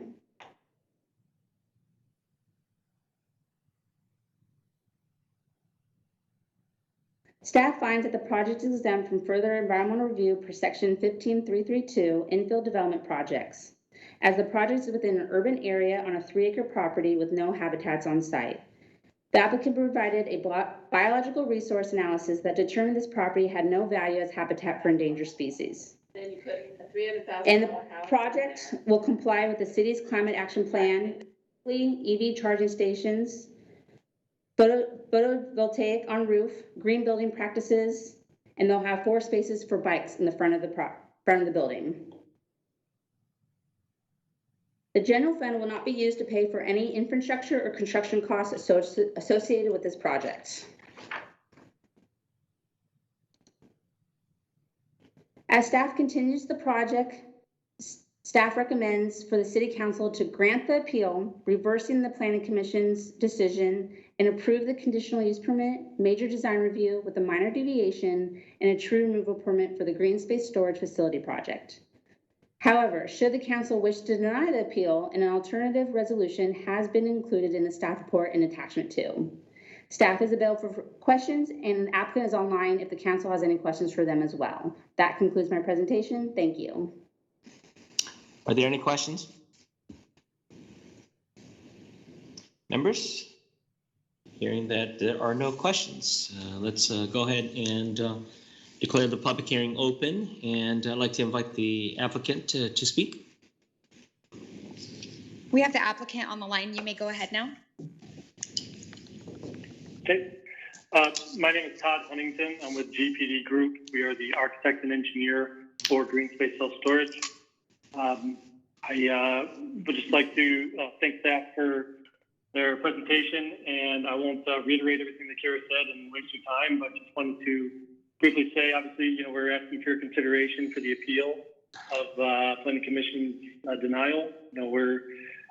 We've been working with staff for about 6 to 7 months now on this project, and through that process, we believe we have addressed all of staff's comments and any concerns regarding that. We have accepted all of the conditional approvals that have been placed on this project. We have taken Planning Commission's comments from the last meeting into consideration, which is showcased in the revised elevations and material boards that we have submitted, with the intent being to, I guess, more comply with the design standards, even though we were before. The thought being to remove, some of the red colored elements on the building. There were some concerns about the amount of windows on the building, albeit that all those windows are fake windows. They're faux. We chose to eliminate some of those. Really, the intent of the windows was to break up a long facade, but the reduction of those windows was really just a result of the Planning Commission's comments. The concerns about view to the residential area. So again, all of those windows are faux. The only see-through glass windows are on the front of the building where the main entrance is, where the storefront is. And then again, some of the additional considerations is some additional articulation in the building, some of the corner elements that we added to it as well. And I think that's it. She mentioned the tree removal. Again, that was really a result of the 360 access around the building. Only one of those trees, which was more of a fair condition, smaller trees being removed, and also consideration of that minor deviation. And again, just to clarify, that deviation is only a 1.1 foot deviation from the 25-foot planting width along the front. So, again, we feel we've accommodated all the comments. We've taken consideration to any comments or concerns that have been put forward to us. We ask for your approval on this matter. We also ask that if there are any additional concerns based on any comments that I've provided, we have an opportunity to address those as council. And with that being said, I'd like to turn it over to David Ledoux with Green Space Self-Storage so that he can address the council directly. Hi, again, my name is David Ledoux, and I want to thank the City Council for giving me this opportunity to discuss our proposed project in the City of Elk Grove.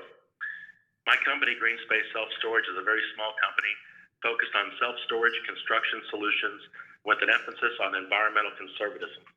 We use shipping containers as our modular construction material and stack them in a proprietary fashion to build multi-story self-storage facilities across the United States. We clad the exterior with allowable materials, and we finished the inside of the facility with typical self-storage hallway cladding. And once completed, we're indistinguishable from any other Class A multi-story self-storage facility. And you cannot see any part of any shipping container from either outside of the building or inside of the building until you roll up your unit door and you see corrugated metal walls and a floor. However, our construction method, as compared to other typical self-storage construction, saves about enough electricity to power more than 500 homes per year, and it reduces CO2 emissions by over 500 tons. So we're a very green builder.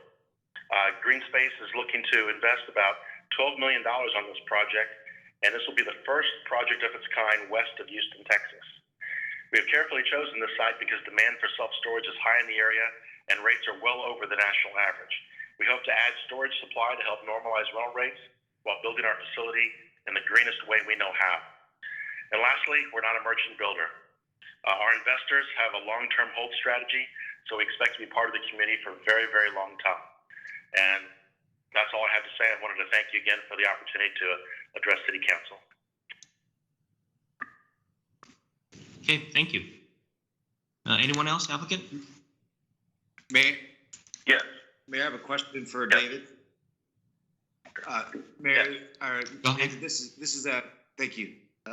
David, this is Councilmember Soon. I just, first of all, I want to thank you for your interest in our community.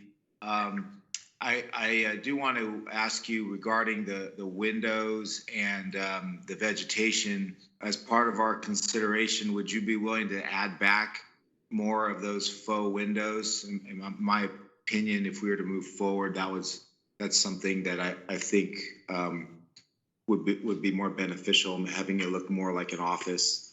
And secondly, some more mature vegetation, so that you're not waiting for years for trees that are supposed to screen the neighbors to reach a height that would actually do that.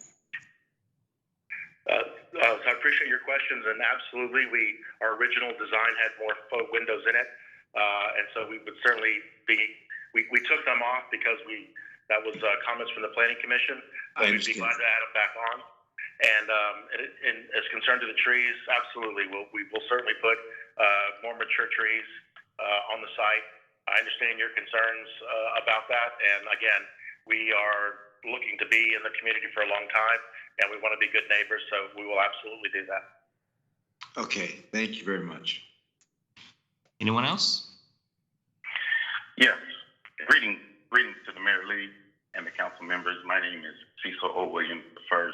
I'm a real estate broker with Caldwell Banker, and I represent Calvary Christian Center and Pastor Philip Godot in the sale of the subject parcel 9483 East Stockton Boulevard. Calvary Christian Center entered into a purchase sale agreement in February of 2019 with Greenspace LLC. One of the conditions of sale was that the subject parcel retain the appropriate entitlement that would allow the construction of a multi-story self-storage facility. The current zoning at the time was auto commercial. Under the auto AC zoning, the city zoning ordinance allowed for self-storage facilities. Well, shortly thereafter, the city began an internal rezone via general plan amendment that would change the zoning from AC to GC, general commercial. Unfortunately, a GC zoning did not allow for a self-storage facility without the implementation of a CUP and a major design review. City staff did recommend to the council in March of 2019 the approval of the general plan amendment and the CUP for the parcel. The council approved and adopted the amendment. Shortly thereafter, Greenspace submitted its application for the CUP and the major design review.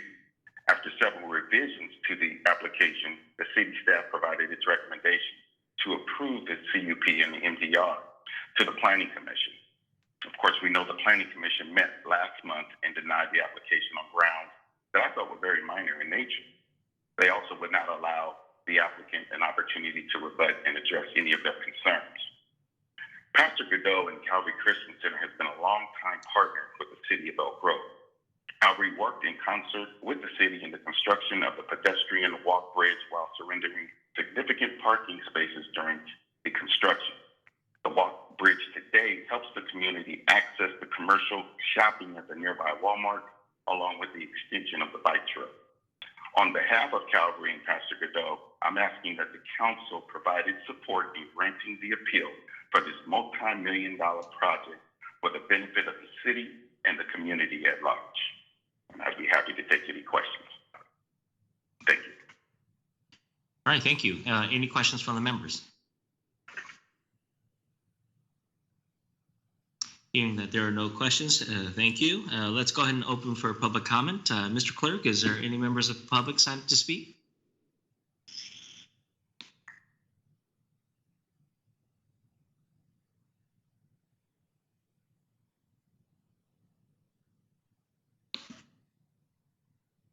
Mr. Clerk, did you get that?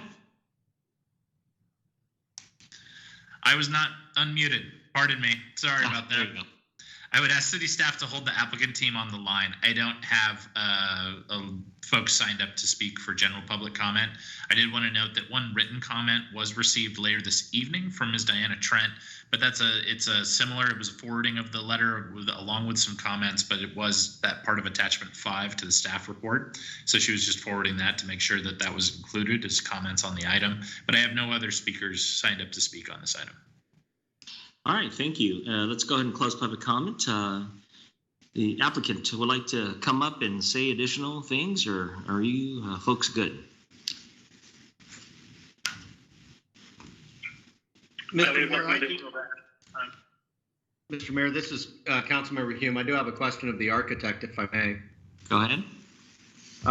Thank you. I was just curious if there was a reason as to why you cited the building in a true compass orientation, north, south, east, west, as opposed to tweaking it so that it fit more within the site. And I think that would alleviate the landscape deviation.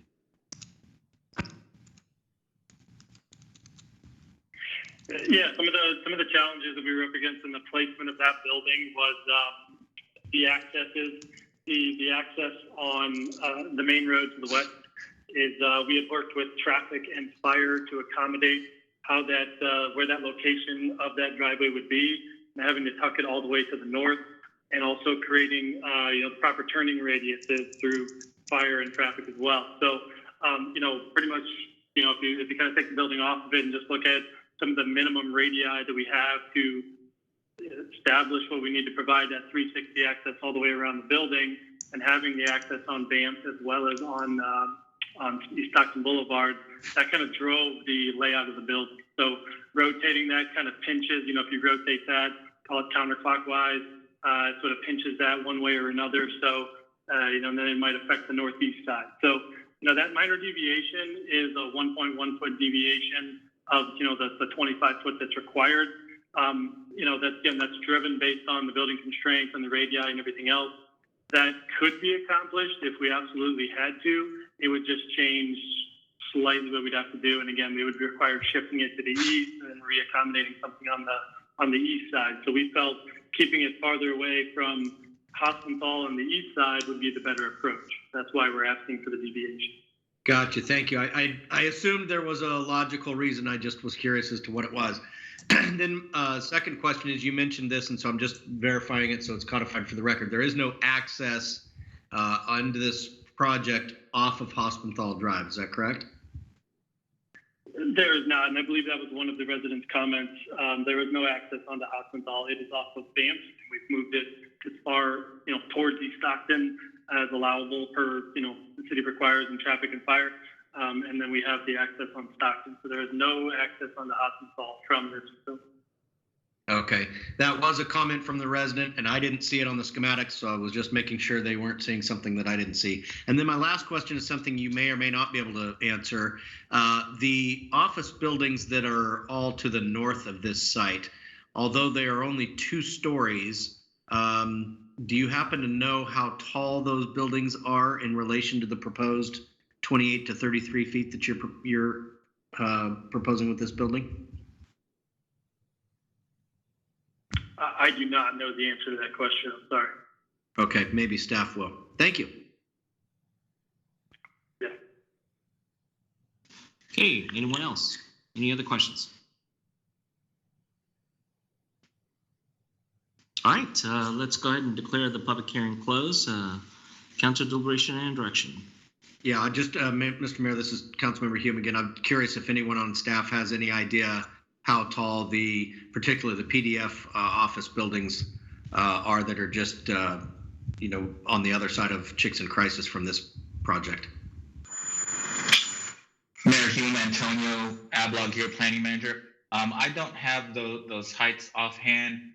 Those office buildings and the assisted living facility, those are 2-story buildings, and based on the type of the construction, I would venture to guess those are within the 30 to 35 foot range. There's also the new hotel going up on the other side of East Stockton Boulevard. That's much taller construction, closer to 45 feet in height. Thank you, Antonio. That's exactly what I picked up off of the rendering, is that it appears to be in keeping with the height of the other buildings along that freeway frontage. Yes, because of the construction they mentioned, based on the storage containers, they'll have a lower floor-to-floor heights than normal commercial construction. Gotcha. Thank you. Any other questions? I had an opportunity to meet with the applicant early on, and what did surprise me is the recommendation by the Planning Commission to go less windows. And my initial thought, and my thought is still the same, is to blend in as much as possible with the business offices north of this particular property. And I'm in agreement with Councilmember Sun and also Councilmember Hume that it's the frontage road, it's consistent. It'd be great if we have some faux windows, and I believe there may have been some comments and concerns about these being actual windows, and having a conversation. Of course, thank you for the clarification, for the applicant clarifying that these are for aesthetic purposes. And so, that would be my interest as well, is to add more windows, make it look more like a business building, add more mature trees, vegetation, and blend it in. Anyone else? Yeah, this is Vice Mayor Detrick. So relative to the windows, wondering if was concerns from the residential side that they did not want the windows. I could see having it on the street visibility sides, but possibly on the residential side, that may be something to, maybe Antonio has information that from the Planning Commission meeting, if there was concerns from the residents relative to that. And the other thing is I want to thank the applicant for making it, the attempts to modify before they came back to us, because sometimes people go to get a denial at the Planning Commission and then bring the exact same project without any of the recommendations from the Planning Commission and try to move it forward through the council. So I appreciate you taking the input from the Planning Commission and trying to come up with some type of a hybrid and soften the colors. And I think that it would definitely blend in with the other buildings on the street much better. But Antonio, do you have any information relative to why the windows were asked to be taken off? Yeah, that came up during the Planning Commission hearing. From that discussion, I don't believe it's from any direct contact with any of the neighbors for this project. It did come up as a larger point of discussion on the most recent storage facility we had further south on East Stockton. With that project, we did have residential neighbors raise the point about windows looking into their property. In this case, as the applicant mentioned, they are faux windows. There wouldn't be customers accessing their units that would be able to look out of those. As far as impacts to residential, there is the one residence just to the northeast of this project. The biggest impact from the faux windows that I could see would be glare, but I don't see that being too much of an issue as the building set back about 85 feet from that residential property line. What was staff's recommendation relative to those windows in the original proposal? We recommended approval with the original number of windows. Okay. Because they were the faux windows. So, I mean, was that also for the architectural look that you wanted to have it look more like a office building rather than a storage building? Correct. Perfect. No, so I support that as well, and I agree that going with the more mature landscaping is definitely a great way to go. I know there's a balance between the different size containers that you buy from and what the long-term effect is, but I think there's a place in the middle that works out well. I don't know what that size is. I think it's maybe a 15 or 25 gallon container, but anyway, whatever you guys come to an agreement on, I'll support. That's all I have. Okay, excellent. Okay, that being the case, I'll entertain it. Oh, go ahead. Yeah, Mayor, I'm reading your mind here. I was just gonna go ahead and make a motion then to approve with those adjustments, more windows, more mature, taller landscaping trees. And then before I finish off, I just want to ask all of my council colleagues, would they be willing to, at another meeting, have staff bring back a consideration of this use? Just because, no offense to the applicant, but this is a freeway frontage parcel, and I want to make sure, storage facilities, is that something we want to entertain in the future as a by right type of zoning with a use permit? But so in general, have a look at this use along freeway frontages and such. Okay, we got a motion. Is there a second? I'll second. Motion second, and roll call vote, please. And I'll just touch base briefly with staff. You have everything you need from the motion by Suen, second by Detrick, but that's about adding the windows back into the project and the more mature vegetation. I think this is Darren Wilson, Development Service Director. I'd like a little clarification on what you'd like to bring back. Is it more freeway frontage these are placed on, or general commercial or commercial zone properties. So maybe, this is John Hobbs, maybe I can make a suggestion. You can, once you vote on the motion for this project, and then have a discussion about what, if anything, you want to bring back. Sounds good. Thank you. Yeah. But with that, we will be back to, it's the motion of the staff recommendation. That's a motion by Sue and second by Detrick, and we'll proceed on to the roll call vote. It's not staff recommendation, Jason. It's addition with the additional windows and the more mature landscaping. And sorry, as amended. Correct. Yeah. Thank you, Thank you. Councilmember Suen. And without any further ado, that motion as amended, we'll start out with Councilmember Nguyen is absent. Councilmember Hume.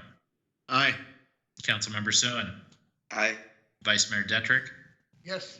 And Mayor Lee. Yes. That'll carry. So now to the Development Services Director's request for clarification, which I think is warranted. Councilmember Soon, you suggested that maybe something be brought back about this use. So maybe you could tell us what you're looking for. And then maybe to help frame that, it's required a CUP in the general commercial shopping, SC, the AC, and then office MP. Right. Yes, that's right, Aaron. Thank you. So I'm assuming you would like staff to come back and look at the feasibility of just either eliminating, not having them allowed by right in those uses, or some of those uses. Or with CUP, or with the CUP. I just, the overall question is, do we want to allow self-storage facilities in these zoning areas, or maybe more proactively, where do we want to put self-storage facilities in our city? Is it along freeway frontage properties with visible corridors? I'm not sure that is. So that's the conversation. I'd ask my council colleagues if they'd like to have that conversation.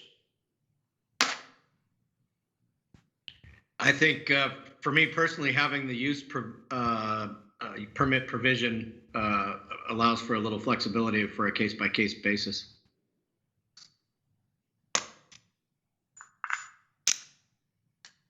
I agree.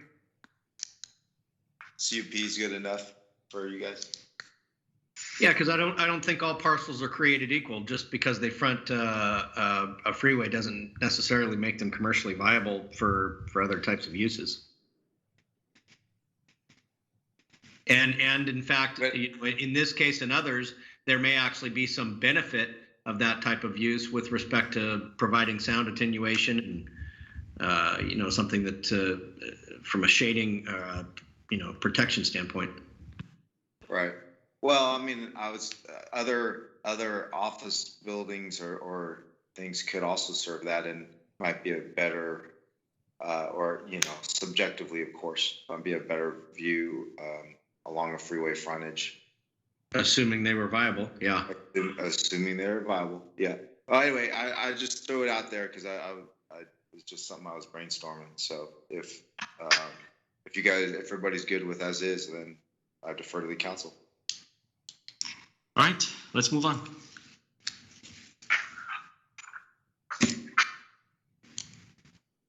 And with that will take us on to item 9.3. And that is a public hearing to consider an ordinance amending the City of Elk Grove zoning map for the 8511 Waterman Rezone project.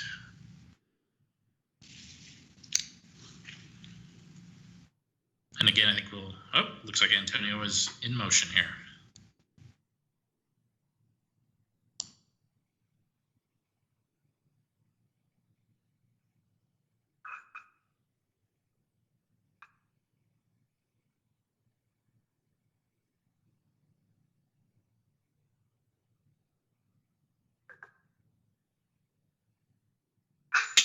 Okay, good evening, Mayor Lee, members of City Council, Antonio Abla, Planning Manager, Project Planner for the 8511 Waterman Rezone Project.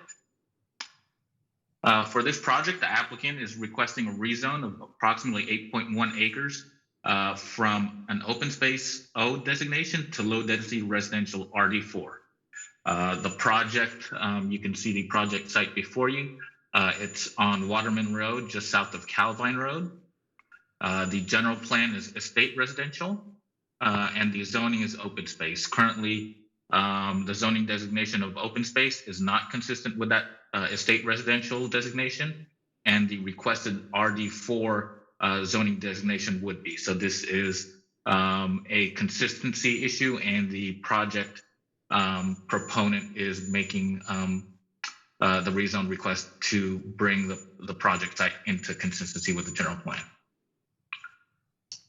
As far as a brief background on this property and how the open space designation came into play, the overall project was part of a Vista Creek subdivision that was approved in 2000. That process started with the County of Sacramento, and I believe the ultimate approvals were done by the City of Elk Grove. With that overall project, the project did create 2 open space zones, one at the east end of the project and one at the west side of the project. At that time, when they were figuring out that master plan, they did not know the future plans for open space corridors. There was the Laguna Creek open space on the east side, and then the power line corridor on the west side of that larger project area. So what they did with that original approval was designate both of those open space with a requirement that the future subdivision plans would have to come in with an open space management plan when they subdivided that larger project site further. So back in 2003, that second subdivision into the residential lots that you could see on the aerial, that came through. At that time, they had the open space management plan to create open space on the east along the Laguna Creek corridor, and a dedication of a trail corridor underneath those power lines was provided. And at that time, City Council felt that was adequate, and they accepted the open space along the Laguna Creek corridor and the trail corridor, but they did not take the full open space. That's this 8.81 acre parcel that's currently requested for rezone. Before you could see the rezone exhibit, it's just one parcel from open space to low density residential RD4. As far as compliance with CEQA, at this time, they're only requesting a rezone. That rezone is consistent with the general plan. Should they want to rezone or not rezone, should they want to further develop the property in the future, those plans to subdivide the property or further develop would be subject to subsequent environmental review. At this time, there's no plans for subdivision. However, rezoning to the RD4 would allow the property owner to build a house complying with the RD4 zone on the property. Before I finish with the recommendation, during the public noticing process for both commission and council, we did receive a few comments and questions about this. Most of the questions were about what was to be developed on the site. Again, I mentioned there's no development proposed at this point. A lot of the commenters were concerned that this would be high density housing, which is not. The RD4 zone is the estate residential zone, and the any future lots have to be a minimum of a quarter acre. So it's would be large lot single family housing. With that concludes my presentation. Staff recommends that the City Council adopt an ordinance finding no further environmental review is required based on consistency with the general plan and approving the rezone of the property to the RD4 zone. I'd be happy to answer any questions should you have any, and I believe the property owner applicant is also available. Are there any questions? Yeah, Mr. Mayor, I have one if I may. This is Councilmember Hume. Go ahead. Antonio, how much of the property is encumbered by the power lines? I know that there's some pretty significant overhead power lines that run across Yes, it is pretty significant. I believe the overall, there's 200-foot easements and then another 150-foot easement. It does leave about 80 feet along the full length of the property along Waterman Road open. Those overhead easements do prevent structures underneath those, but if the property owner were to subdivide, it could create long lots going east to west with open yards under those power line easements, but structures couldn't be put under those. Okay, well, that answers my second question. Thank you. Yeah. Any other questions? All right, hearing that there are none, let's go ahead and declare the public hearing open, and I'd like to invite the applicant to speak. Thank you. We have the applicant on the line. You can go ahead now. Hello. Good evening. Try speaking again. We just faintly heard you. Oh, this is Omar Malik, UMERMALIK. Good evening. I am the owner of the Waterman land. And you're coming in loud and clear. Please proceed. So I want to build one residential home on the property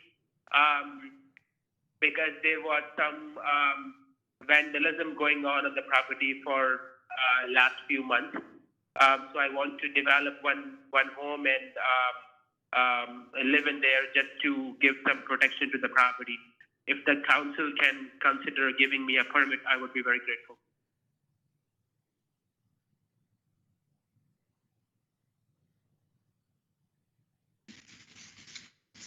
Okay. Thank you, Mr. Applicant. Is there anything else? Nothing from my side. If you have any questions, please feel free to ask. Are there any questions?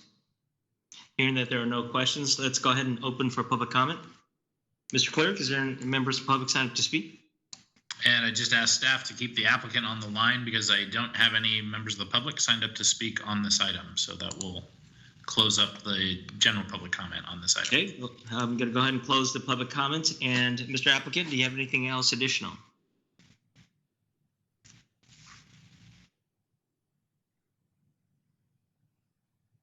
I take the silence as you having nothing additional to add. So let's go ahead and declare the public hearing closed. Council deliberation and direction. Mr. Mayor, I move staff's recommendation. We have a motion. You want to read the whole motion? You know what? I don't have the agenda in front of me. If it requires a reading, someone else can do it. Okay. I'll take volunteers. Members.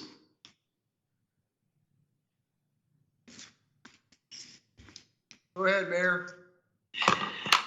All right, I'll go ahead and introduce and before reading by substitution of title only, an ordinance finding no further environmental review is required pursuant to state CEQA guidelines section 15183 and approving a rezone for 8511 Waterman Rezone Project PLMG 19-025, assessor's parcel number 121-0180-059. Is there a second? Second. Motion second, and roll call vote, please. With the roll call vote, I will note that Councilmember Nguyen is absent. Councilmember Hume? Aye. Councilmember Suen? Aye. Vice Mayor Detrick? Yes. And Mayor Lee? Yes. The item will pass 4-0, and that'll conclude item 9.3. Taking us on to item 9.4, which is a public hearing to consider adoption of a resolution approving the Community Development Block Grant, CDBG 2020-2025 Consolidated Plan, the 2020-2021 Action Plan, and the analysis of impediments to fair housing choice. Good evening, Mayor and Council members. This is Sarah Bontrager, your Housing and Public Services Manager. I don't have a PowerPoint for you tonight. This is a fairly standard item. Each year we do the action plan, which is one component of tonight's action, and you previously weighed in on the allocations, and we've received no No comment that would change those allocations. And that is incorporated into our 5-year consolidated plan. And along with that, as required by HUD, we did an analysis of impediments to fair housing choice update, which we did at the regional level. And so it covers all of Sacramento County and parts of Placer County and Yolo County. So this is required by HUD to receive our 2021 funding. And I'm happy to answer any questions that you may have on those documents. Are there any questions, members? Nope. Hearing, I take the signs. That means no questions. Thank you, Sarah. At this point, want to declare public hearing open and open for public opportunity. Mr. Clerk, any members of the public sign up to speak? And Mr. Mayor, I do have Ms. Lynn Wheat, but sorry, I've just got to coordinate with staff in order to get that number over. That's kind of some communication, but I have Ms. Lynn Wheat who would like to comment on this item, and we'll get her pulled in here.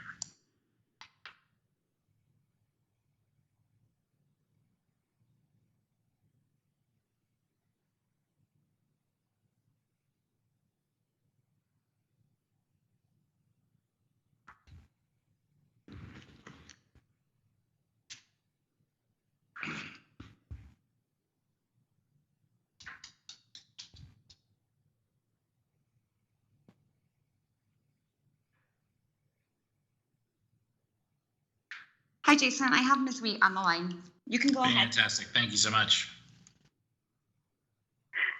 Good evening, Mayor and council members. I'll be very brief. I just want to thank staff for the wonderful work they do in the process with the Cdbg funds. Indeed, we have wonderful nonprofits in our community that serve our community so very well. So in reading the report, I just really appreciate all our staff's effort in moving forward with this. Thank you.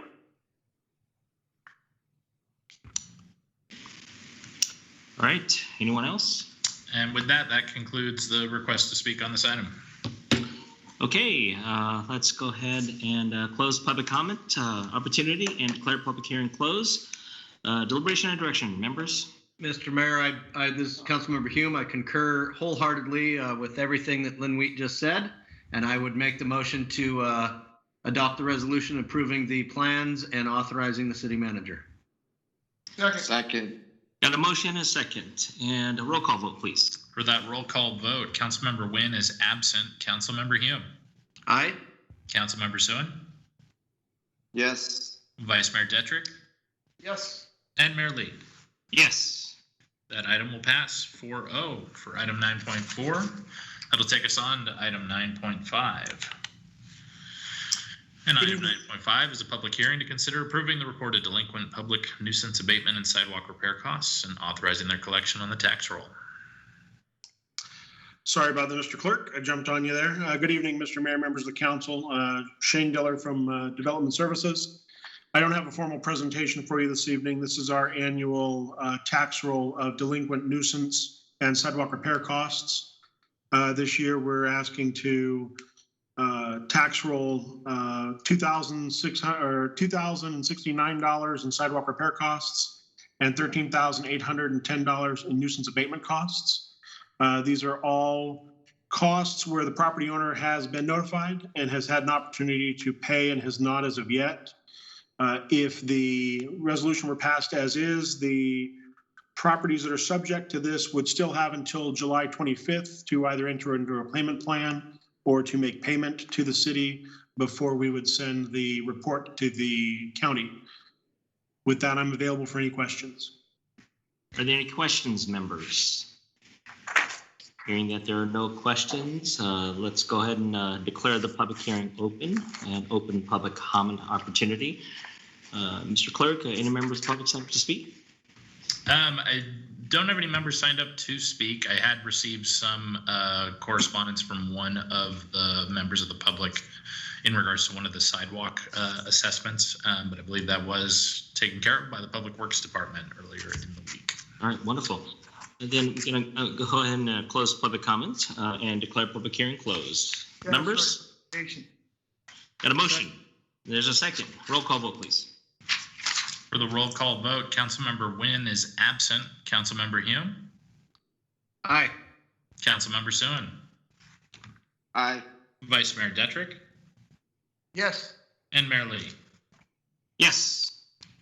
And that item will pass 4-0 for item 9.5, which will take us to section 10 of our agenda, the regular agenda action items and recommendations, starting with item 10.1, which is consider an ordinance adding Elk Grove Municipal Code Chapter 4.38 and amending sections of the Municipal Code Title 23 regarding short-term rentals.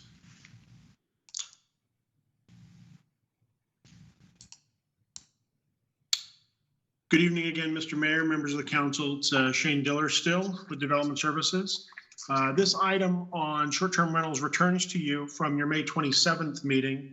You may recall at that meeting that staff brought a proposal for zoning code amendments that would have required entitlements, specifically a conditional use permit to operate a short-term rental in the city. And the council gave staff direction that they would like to see an ordinance adopting a special business license and certain operating standards to operate a short-term rental, which commonly known as an Airbnb by the brand name in the city of Elk Grove. So tonight's ordinance would amend the municipal code to add chapter 4.38, and the ordinance would create that special business license, which we propose to renew every 3 years. It would limit short-term rental stays to no less than 2 nights and no more than 30 days. It would prohibit the rental of individual rooms by separate guests. It would prohibit open invitation parties during short-term rental stays, which is something that the police department has had issues with related to calls for service and Criminal Activity Act.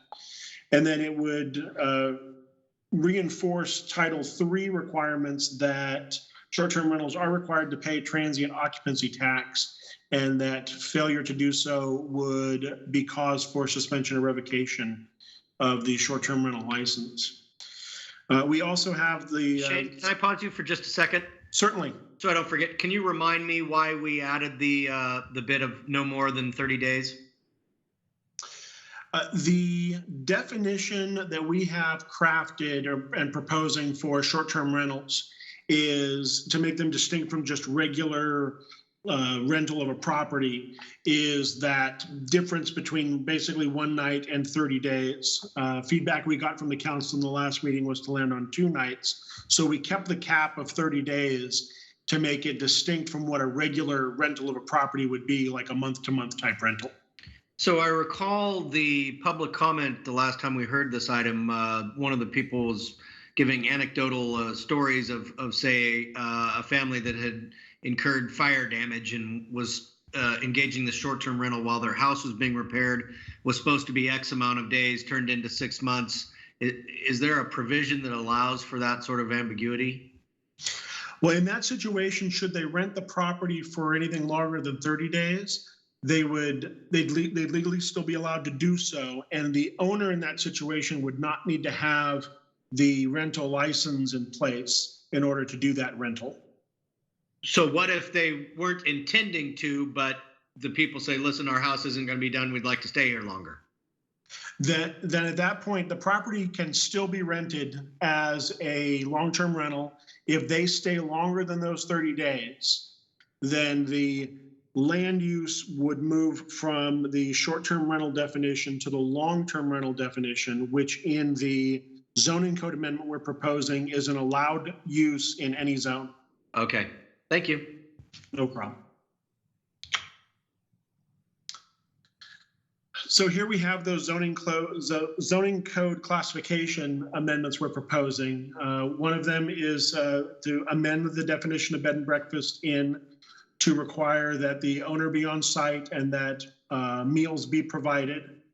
That stemmed from recommendation from the Planning Commission in their meeting, and was something that they felt would clearly distinguish the traditional bed and breakfast inn business model from a short-term rental. Again, we've added the definition of long-term rental, as we were just discussing, for longer than 30 days. And we have created the short-term rental classification that would be between 2 nights and no longer than 30 days. And defining it that way means that we would not allow single night rentals for Airbnbs or for short-term rentals in the city of Elk Grove. The zoning code amendments also allow the land use, or also include the land use table changes that we've been discussing. And that would be to move the bed and breakfast inn requirement, which is currently a conditional use permit, down to a minor conditional use permit, or an MUP. That was also a recommendation that came out of the Planning Commission discussions on this item.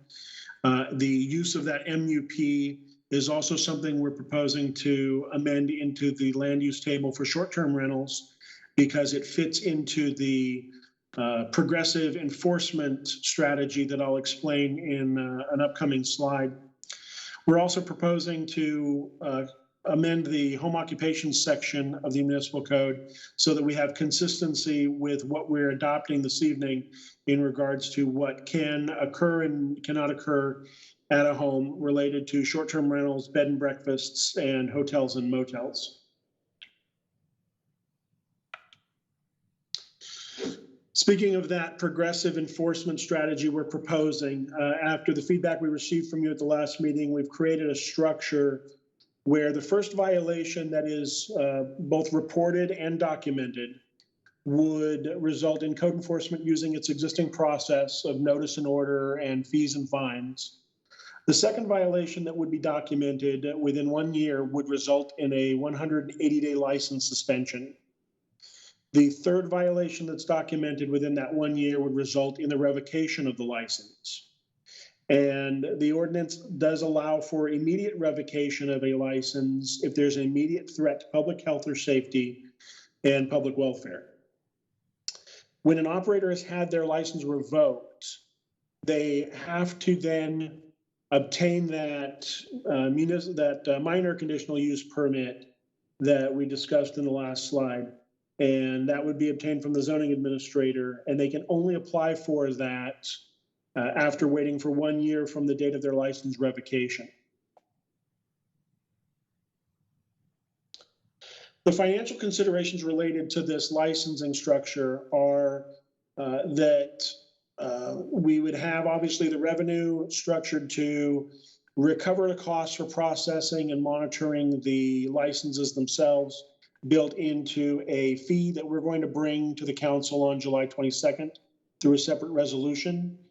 We are currently working at finalizing the selection of a company that's going to work with us to monitor short-term rental activity online through various websites that rent these types of properties. And in some cases, the companies we've been looking at will actually provide the initial notice to a property owner that they've violated our ordinances and give them that opportunity to correct. The code, as I mentioned earlier, does require that TOT be paid. Right now, with the estimation we have that there's about 150 operating short-term rentals in Elk Grove, the TOT revenue could be as high as $156,000 a year.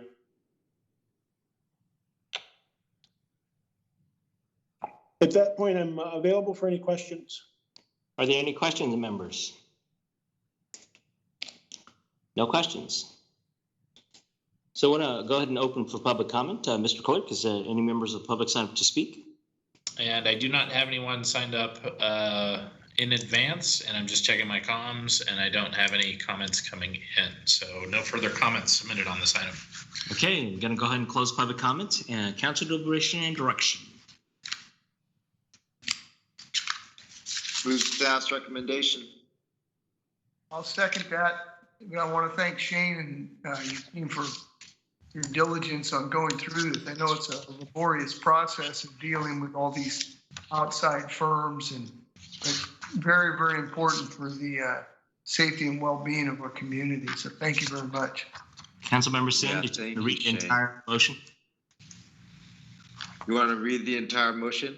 Yeah. Recommendation to introduce and waive the full reading by substitution of title only and ordinance adding Elk Grove Municipal Code Chapter 4.38 related to short-term rentals and amending Elk Grove Municipal Code Chapter 23.26 related to classification, 23.27 related to allowed uses, and Chapter 23.82 related to home occupations. Second again. Right, got a motion and a second. Adding a thank you, Shane. Yeah. All right. Roll call, please. For that roll call vote, I will note that Councilmember Wynn is absent. Councilmember Hume. Aye. Councilmember Suen. Yes. Vice Mayor Detrick. Yes. And Mayor Lee. Yes. The item will pass 4-0 under item 10.1, which will take us on to item 10.2. Which is to consider introduction of an ordinance amending Chapter 4.54 of the Elk Grove Municipal Code related to sidewalk vending and adopt a resolution updating the schedule of fines related to administrative citations under the municipal code.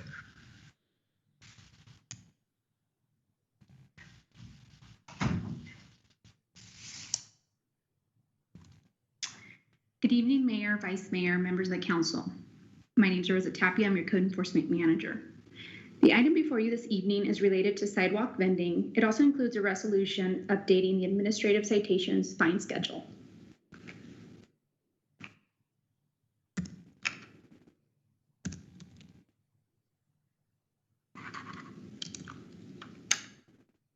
To provide a little background, in 2009, the City Council adopted an ordinance creating Elk Grove Municipal Code Chapter 4.54, titled Additional Regulations and Prohibitions for Businesses. This chapter provides for regulation of sales and merchandise upon public streets and sidewalks. The current prohibitions established in this chapter are hawking or peddling merchandise upon public streets and placing a stand or merchandise upon a sidewalk for the purpose of hawking or peddling merchandise. Senate Bill 946. It became effective January 1st, 2019. The legislative purpose is to legalize and decriminalize sidewalk vending across California. Sidewalk vending promotes entrepreneurial and economic opportunity for immigrant and low-income communities. This bill also prohibits local authorities from regulating sidewalk vendors except in accordance with the provisions of this bill. Specifically, this bill establishes parameters for adoption of additional requirements regulating the time, place, and manner of sidewalk vending. Senate Bill 946 establishes a separate fine schedule for sidewalk vendors who fail to obtain a sidewalk vending permit. The higher tier of fines begins at $250 for the first violation, $500 for the second violation within the first year of the first, $1,000 for each additional violation within 1 year of the first violation. This bill does require the higher tier of fines be reduced to $100, $200, $500 fine schedule upon proof of a valid city business license. Additionally, any other violations of the city's sidewalk vending program will be held to the lower fine schedule.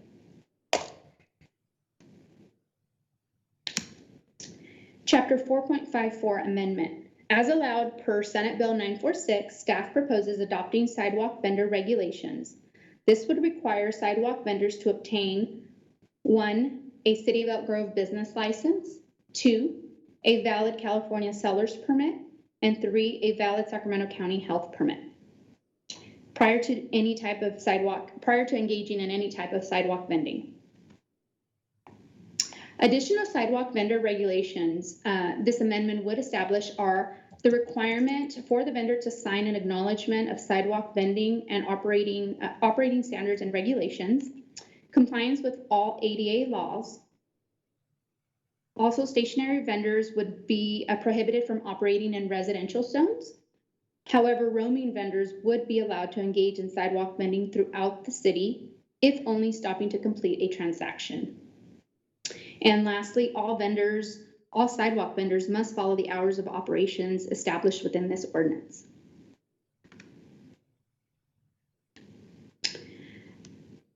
The updated schedule of administrative fines. Staff is updating the schedule of fines to include the higher tier of fines provided in SB 946. Staff is also seeking to further clarify the practice of issuing simultaneous administrative citations for violations found on the same day, whether related or unrelated. Staff had proposed this practice in June of 2019. However, the practice of fining per violation was not interpreted as staff intended it would during an administrative hearing related to cannabis plant violations, which is why we're seeking to further clarify our intent and our practice of fining per violation. And with that, I'm available for questions. Are there any questions, members? Yeah, Mayor, I have a question. This is Councilmember Soon. I think these are prudent things, but I was wondering what type of perhaps outreach or education will we do for these street vendors, or perhaps I'm not as familiar with maybe they are already aware of what we're trying to do. So sure, Councilmember Suen, within the city of Elk Grove, this is not a significant issue our city faces. However, it is our practice within code enforcement not to necessarily start with a fine. We would provide education, specifically because this is something new that we're adopting within our jurisdiction. So we would start off by providing some education and letting the vendors know, what is allowed within our jurisdiction and what's not allowed. The other portion that goes with this is when a vendor applies for a license, there is a acknowledgement that they sign. So that would provide them with information as far as where they can operate and the regulations that are established within our ordinance. Right. Okay. Thank you. Does that help? Yeah. Thank you. I just want to ensure the population of, like you said, you mentioned earlier, there's not a huge problem with it. Just wrestling with how they're supposed to know they need to go apply for a license, and hopefully they do, but if it's not intuitive, how do we get them to know? And you answered it with educating them first as opposed to fining right away. So thank you. You're welcome. And I can add a little more to that as well. If we were to encounter a sidewalk vendor who does not have a license, we would educate them on the process rather than starting off with a fine. So just to further clarify. Yeah, that's great to hear. Thank you. That's great. Well, this Vice Mayor Detrick, is there a association of street vendors that we could be able to get in touch with? Not that I'm aware of. Certainly I can check in with our surrounding jurisdictions to see if there is any type of association or what type of outreach they're performing, but not that I'm aware of. Okay. And just, I think being proactive if we can, but obviously if we put this out in, our broadcast that Kristen does, that'd be another good method as well. Absolutely. We can definitely do something like that. Thank you. You're welcome. Rosa, this is Mary Lee. Just a follow-up on Councilman Sin's question. Do we have the infrastructure to be able to support different languages? And I think one of the things that popped up is in your presentation is that most of these street vendors are new arrivals, and I would imagine that at least the times in which I stopped by and purchased something, I can think of one incident in which there was a language barrier. So I was just wondering if there's infrastructure that's been put in place that would be able to support different languages.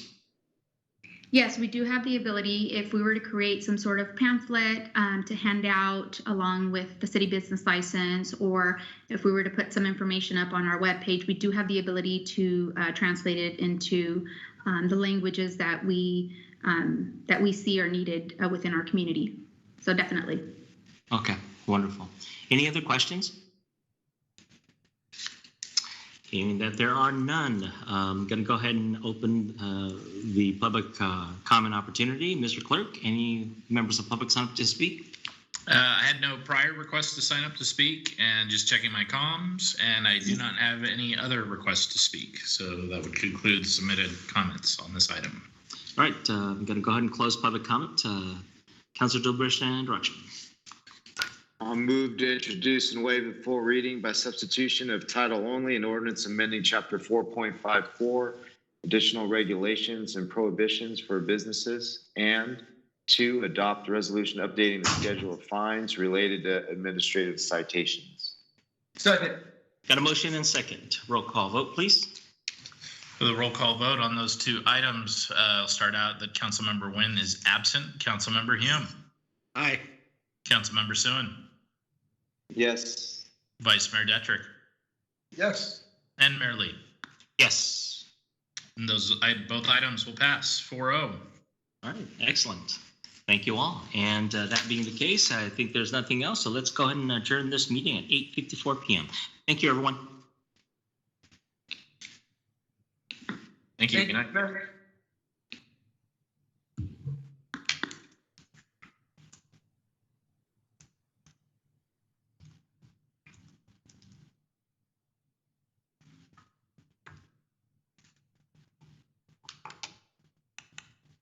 +19167173827 is now exiting.